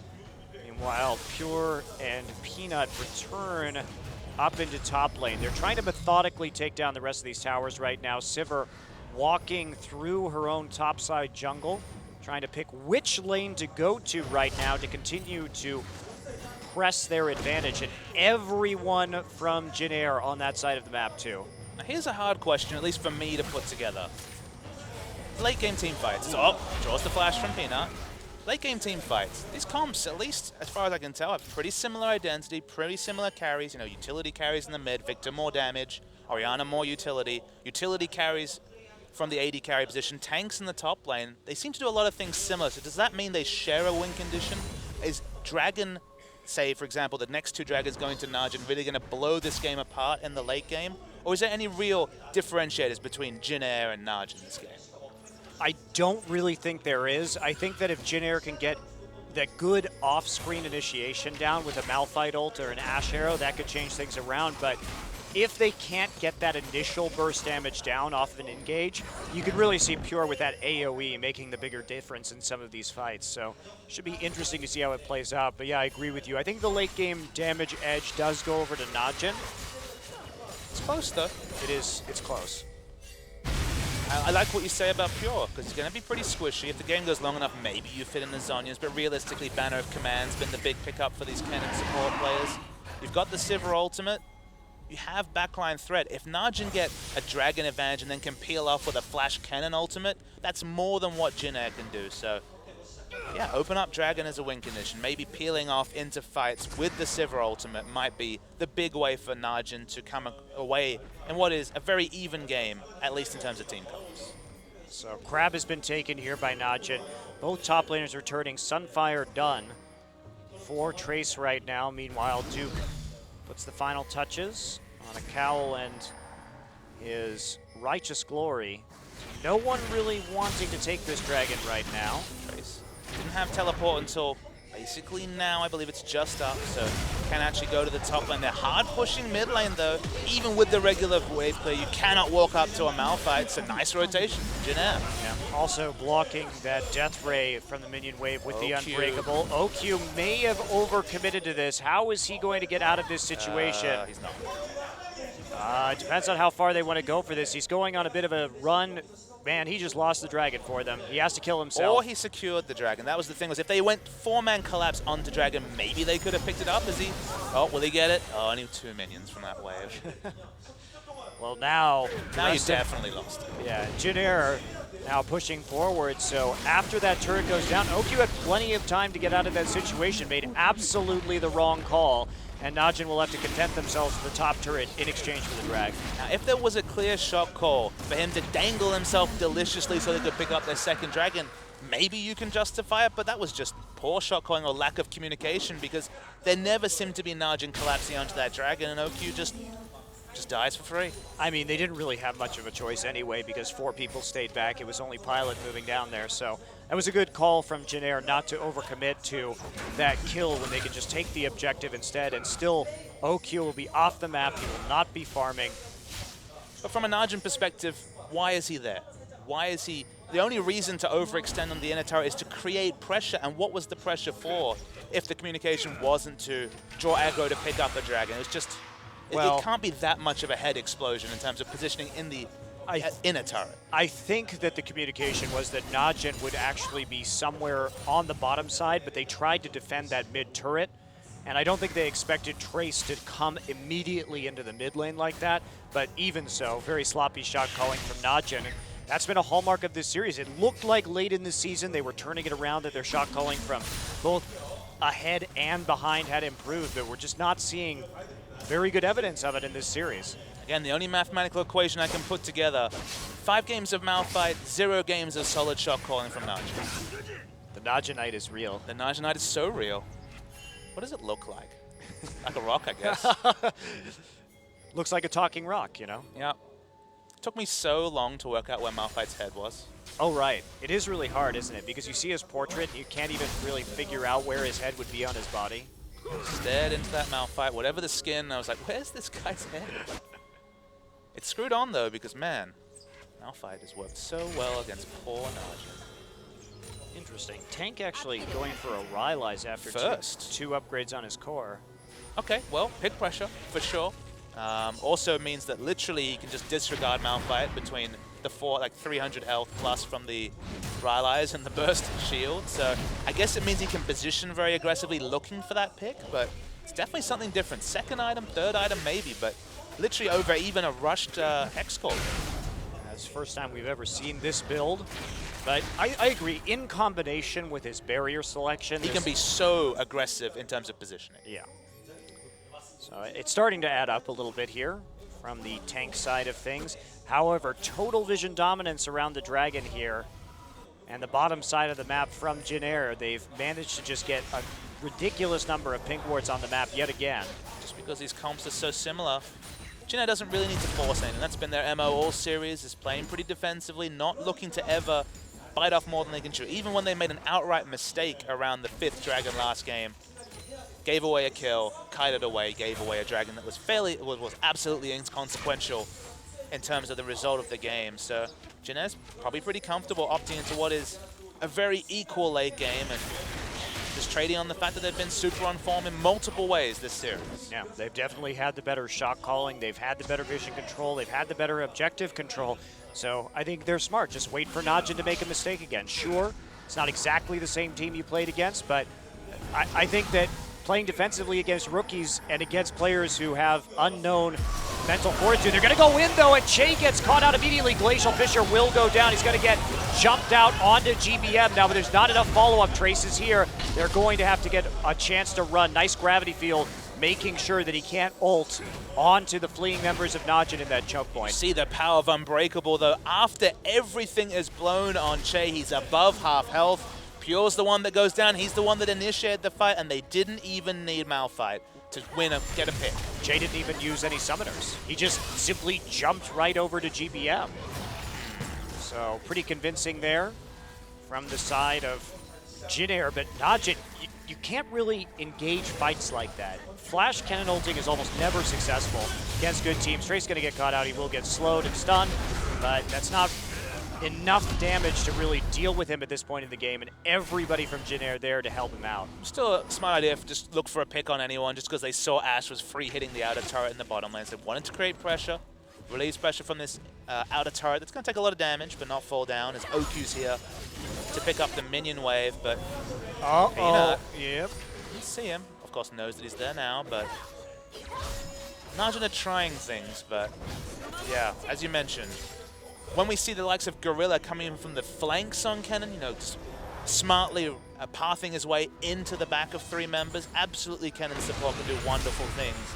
But the reason why Kennen fell out of the meta, there's a couple of reasons, obviously saw nerfs, but just lightning rushing at the enemy and activating your ult, even with Flash, it's just too binary. There's so much counterplay against it. It's one of the same things we would have said against Malphite, where you see how smart Malphite players have been about juking around vision, using pink wards and Flash ult to make plays. Just the simple right-click on people on either of these initiation channels doesn't work. And speaking of initiation, yeah, Che has to use his flash right there, jumps over to Chaser, a little bit caught out. A lot of those wards were cleared out by Najin, and so he went on a bit of a risky solo warding mission. Is punished for the loss of his flash, but not punished with a gray screen.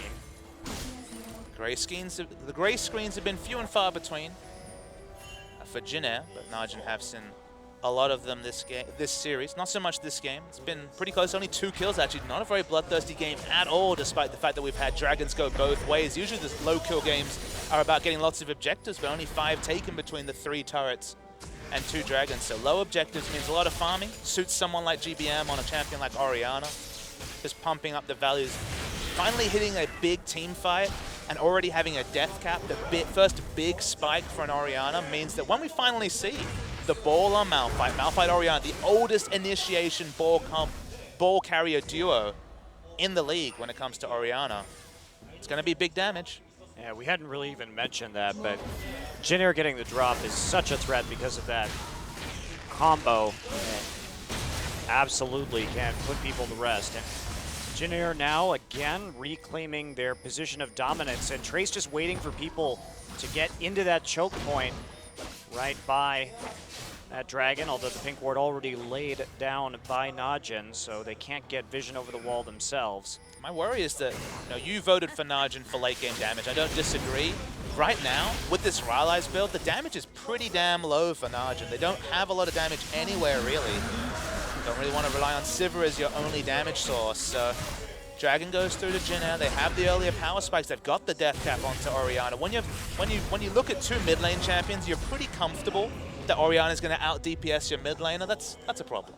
Yeah, well, Jin Air again, the second game in a row that they've used the mid lane turret going down to just stack up these early dragons, and that's a forced flash from Tank. And lack of cleanse is Yeah. really, really costly. When he has to flash from a Winter's Bite, obviously he has to flash from an Ash Arrow, but man, Rylai's into barrier is some questionable item duos, unless you're ahead, unless you can just stand in the front and open up, say, a 6-0 OQ to do damage because you're so tanky in the front line. As this game stands, just blowing that flash on cooldown.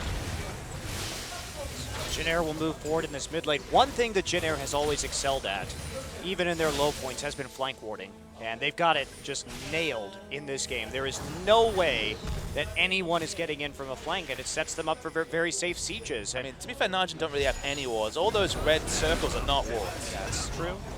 Very true. And here we go. That's not going to work. Nope. And they come in. They're going to try and turn around. Here we There's the go. combo. Holy cow, the damage. And they're going to pile on through the turret right there. Chaser getting low. Stuck in the Chaos Storm. Will repel out. Double kill for Trace. Double kill for GBM. And Duke is not even there. Only the Malphite Orianna finally comes to bear, and it's instant deletion for Najin. And the Najin buff, it's been everlasting for the past 3 years. It's gone, Monte Cristo. Yeah, I think this is where it actually dies. Watch this looks like closer and closer. It's going to be his first year since Korea was given a spot at the World Championship that he will not be attending. And maybe that will be a preview of his career ending as well, I mean, Monte Cristo. But this is just so academic. Fjord tries it again, the flash ult's nothing, and this is the old combo we were waiting for. I mean, just brutal. Straight into the Glacial Fissure, too. There's just so much crowd control slamming Najin under the turret, and Chaser gets out in spite of that CC coming in while he was underneath the Chaos Storm. Trace, and that was very decisive by Jin Air. They just dove the turret immediately. This is definitely a new side to Jin Air that we haven't seen. Old Jin Air probably would have just walked away from that. You just walk out. They knew it was coming. They could see it 100%. Old Jin Air, most of this year, they would have just gone through the bottom side jungle, not even taken that risk. This time, they decisively act to take out the victor. But let's think back to that replay. Who's making the decisive engage? It's Trace. And look, Maokai can dive turrets, Rumble can't. Those are two champions that he's basically been relevant on. Maokai can't do what we just saw there from Orianna as reliable because of the AoE initiation, the instant knock-up. There's just so much less downside to diving a turret with Malphite. He just hilariously tanked about 48 turret shots afterwards while they were picking up the exit kills. A champion like Malphite coming into the meta, there's a reason why I basically said I was 100% certain Malphite would be played by Trace this series, and somehow he's got it 3 games as Najin just keep tilting off bans towards GBM. Yeah. Well, it's a testament to GBM and the depth of his champion pool, too, actually forcing that Gangplank ban after game 1. So here we go. Baron up for Jin Air, 6-0. This is not going to work either, probably, as Duke comes in. He's going to not get on the... Oh, they get onto GBM, and so can they kite this out right now? GBM already down. Trace trying to escape from this, and the volley is there. There's another twisted advance. Duke getting low, though. Is he going to be able to walk out? Yes, he will, but how many kills can they pick up on the backside? Jump in a flash by Che. They get a kill. They almost lose 3 people, and they do stop the siege. Still, it was a really poor play from Jin Air. They had pink wards on their flanks and absolutely. still disrespected Home Guard Maokai, one of the most reliable ways with this targeted initiation, even more reliable than Malphite when it comes to getting on a priority target. That target was GBM, even with all the AP. Fell instantly, so just desperately poor play. He walked up way too close here. Chilling Smite opened it up onto him, and Duke sees Pilot, just turns on to GBM immediately. Smart, remember, he had a direct route to Ashe and just realized, let's just kill GBM instantly. Yeah, I definitely agree with that. GBM didn't even have a chance to use his flash or his shockwave right there, so isolating that kill, certainly the most important. Man, they get so close to losing 3 people, though. But isn't it nice that when you organize your early game, when you get your shot calling improved, you can still have mistakes in the late game, like Najin didn't, sorry, like Jin did in the previous game, like Jin have just done here. But you can see the results aren't as cataclysmic as their many late game shot calling errors they had during the regular season, just because they've tightened up their first 25 minutes immeasurably. Yeah, that is absolutely true. I mean, when we think back to a lot of these Jin Air losses, some of them came for very silly reasons, like outfoxing themselves with like TF teleports and then Destiny gates back on other parts of the map. And this time around, they have more leeway than they really have had for most of this year. Gonna keep pushing. Sivers woefully out of position. They do have a lot of wave clear, but it's a Rylai's Void Staff. Victor still does a lot of work, but damage is not there. They have such a hard time clearing out. I mean, this cannon minion just won't die because they have no attack damage there. Banner of Command coming through from Elise this time. Yep, makes sense. They don't have the cannon support, so not as naturally going to itemize, and they're not worried about wombo combos. They're not worried about cannon initiation, because every time cannon initiates, multiple Najin people die. Yes. Yes, they do. Okay, Dragon is live right now. Could be number 3 here for Jin Air at 32 minutes. They already have some good wards up and around that jungle. Shay just going to pop down a pink and then take out what he can here. Jay is actually pretty solo blocking this choke. Trace does his Banshee Veil, but for now probably not going to be relevant. Does Pilot have Flash? Pilot has both summoners. Jin Air needs to group up right here. Pilot finally gets onto the other side of the pit. Bit hairy there for a minute. He didn't have any wards to see flanks. There's a Righteous Glory, and there's a nice block again on the arrow by OQ. Been on form with that so far this series, but Jin Air get the objective. Look for a pick, don't get it, back away. This is the new Jin Air, Monte Cristo. I mean, they look smart.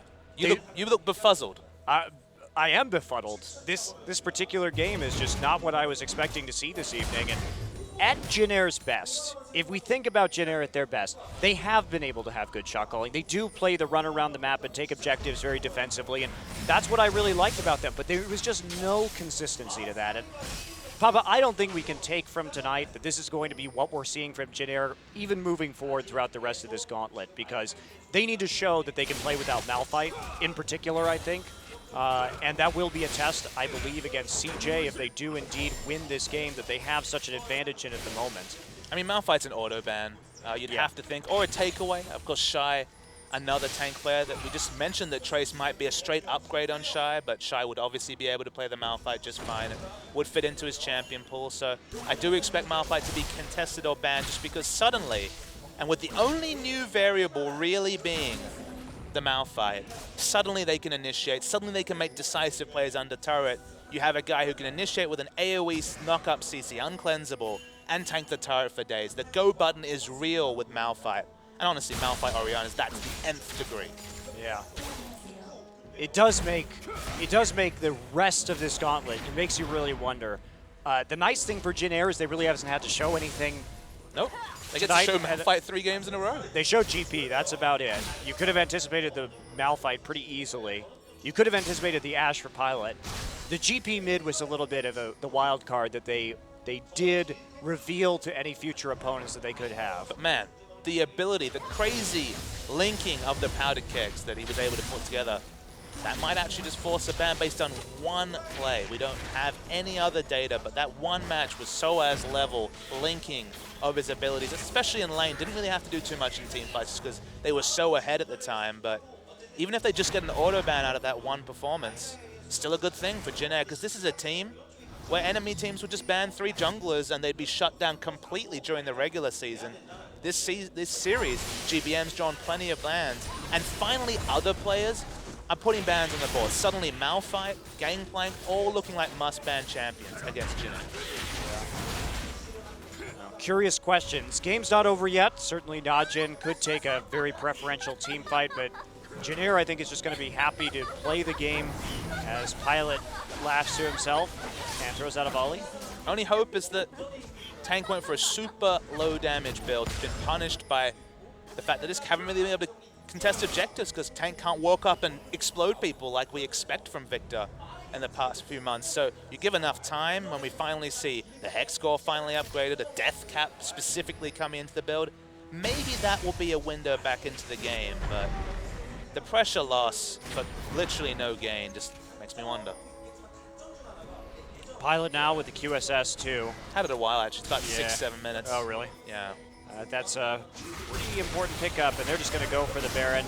They have monopolized that vision, and here we go. TP coming in from the side. They're going to get the Baron, though, before anything goes out. Close, though, as Peanut gets into the pit. Now, what's the reaction going to be? Peanut just gets focused down inside. Had to flash for that to get in, and here's the follow-up. Arrow onto Duke. Trace coming in. Trace doesn't have his ultimate already used it. Duke will get hit by the Cocoon. They're trying to get out with the Gravity Field and the Chaos Storm. Nice disengage, but here we go. Glacial Fissure pops Duke up, and where's the follow-up? And it will be right there. Duke still on the run, but the stun from the Braum passive is the end of the Maokai. And there's a Baron. Here's a minion wave, and here is likely a broken base for Najin. Yeah, the minion is promoted as well, so this base is certainly going to break. Trace doesn't take damage, doesn't even break the Orianna shield anytime soon. Jin Air Green Wings. Wouldn't have thought 3-0 SKT a few days ago, but of course a lot more data points in the history of the SKT organization to say maybe that was our bad. This one, though, this is something very different. I am absolutely shocked that Jin Air was able to pull this off, especially the 3-0. If you had said 3-2 Jin Air, I'd be like, okay, I can see it. I want stronger words, Monte Cristo. Absolutely shock's not enough, but we'll watch this replay again. I mean, Peanut, he tried. I mean, he just realized that's all they could do. That's usually the poor shot calling to give yourself up in the late game because 5v4, it's such a crapshoot to pick up the Baron that's probably too big a cost, but the eventual re-engage, it's 5v4. There's so much CC out of the kit of Ashe, out of the kit of Elise. They were always going to pick up future kills, but I don't think you're using strong enough language. This is a 3-0 for a Jin Air lineup playing decisive initiation League of Legends. Has that been the way in any part of 2015? No, absolutely not. I am floored. And certainly, again, Najin has not played the best games of League of Legends tonight. Nope. But this is undoubtedly a transformation for this Jin Air team. They are showing us things we have never seen before. I guess the only question we have left is it a one-night transformation? Yep. Is it a one-note transformation with the likes of Malphite? We don't know that yet. Will they turn back into a pumpkin on Friday when they have to face CJ? A lot of teams can bring it up for one night. Spenu managed to get their win this season. Jin Air are putting Najin in the dumpster in a playoff for Worlds in a high-pressure environment. But is it Malphite? Is it just that they got everything together on the night? But all that being said, I mean, what a performance. Yeah. Is it Najin's kind of not even really showing up in that pick comp in game one and then perhaps using these players that we really haven't seen played at all this season in the form of Tank and Peanut here in the crucial deciding game? What has to happen for you as a coach to put in these players when it's Watch and Goon with all that experience? The question I have is Trace, he's going in. And there we go, right on the Tank. Tank just gets destroyed with the combo. And now everybody just fighting in a wealth of AoE. Najin, looks like they may be able to get out of this. Jin Air focusing down the turret. OQ in the backline. Pilot flashes forward with heal just to kill OQ. And this is it, guys. This is a shocking 3-0 from the Jin Air Green Wings to advance to the next round of the finals. That is it. Najin's hopes at Worlds have been dashed, and Jin Air's intense practice that we heard about coming into this match pays off in spades. Over 3 weeks of practice against top teams, the likes of LGD, Chinese teams, Korean teams, has obviously paid off. We were told that they were doing favorably against some of the top teams in the world, but we didn't expect this level of performance. Decisive shot calling, smart initiation, late game being able to break dives and just go for those aggressive plays. This is a Jin Air we have not seen, and even the crowd is flawed, Monte Cristo. It's some crazy results. Yeah, absolutely. And a lot of these Jin Air fans have been here for a long time. A lot of these Najin fans have been here for a long time. It's a heartbreaker for Najin, to be sure. It looked like at the end of the season they were finally fixing their issues.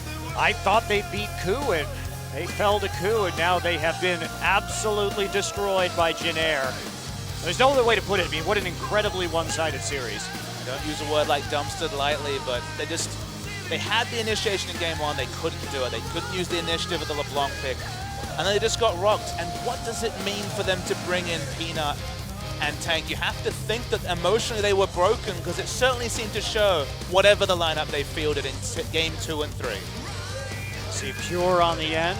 You see that customarily strong lane, and Chaser taking a break in Jin Air's win versus the KOO Tigers. Well, he delivered tonight, had some really great pathing, especially in that second game, to turn around potentially a losing lane, get his own duo lane that edge, and they stay alive for a little bit longer. Now, can they pull off the miracle? Can they do what Cloud9 just did, what Najin did last year, win those 3 consecutive best of 5s? Still seems like a long shot. And they do a Najin with the Najinite, Monte Cristo? The Najinite was real. 5 losses in a row to Malphite. And that's going to do it. So Jin Air upset big time. 3-0 over Najin. Crazy result, crazy score. Don't know what the betting odds would have been for a 3-0 to Jin Air, but they would have been astronomical whatever game you were playing. Crazy, crazy scenes here at Youngsan Esports Stadium, because Jin Air suddenly, after a huge lull, are a team to watch. Yeah. I'm very curious how deep they can go. What else do they have to offer on Friday when they take on CJ Entus? I mean, honestly, given CJ's current form, you'd have to say Jin Air is probably the favorite in that match after seeing tonight, but who the hell knows? What does a favorite even mean anymore, Monte Cristo? We don't know anything about League of Legends. We have no idea which team's going to win any day of the week recently. It's going to be a best of 5 for all the marbles in a couple of days' time. Jin Air coming in the favorites. What a sentence to say. But CJ Entus, another team that kind of got flawed and rocked in their previous series. It seems like the meta's against them, but how much will that count on the day? And where will the bans kind of be adapted? Because it can't be real to see Malphite again from this team. And Jin Air and GBM, the finger cannon is real, because he blew away Najin with his team. That's right. Parlaying the camera right there.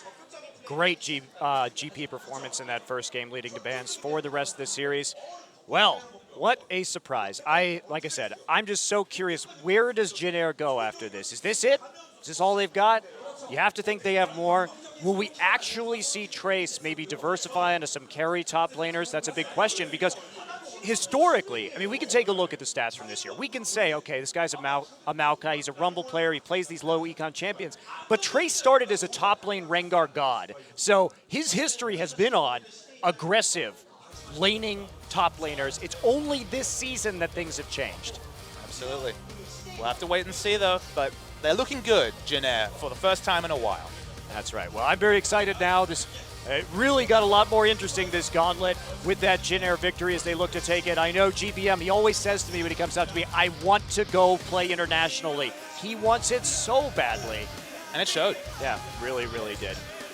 Well, that's going to do it for us tonight, guys. Thank you so much for watching. We'll be here on Friday and Saturday to conclude this qualifier series as the teams look for that 3rd seed for the World Championships from Korea.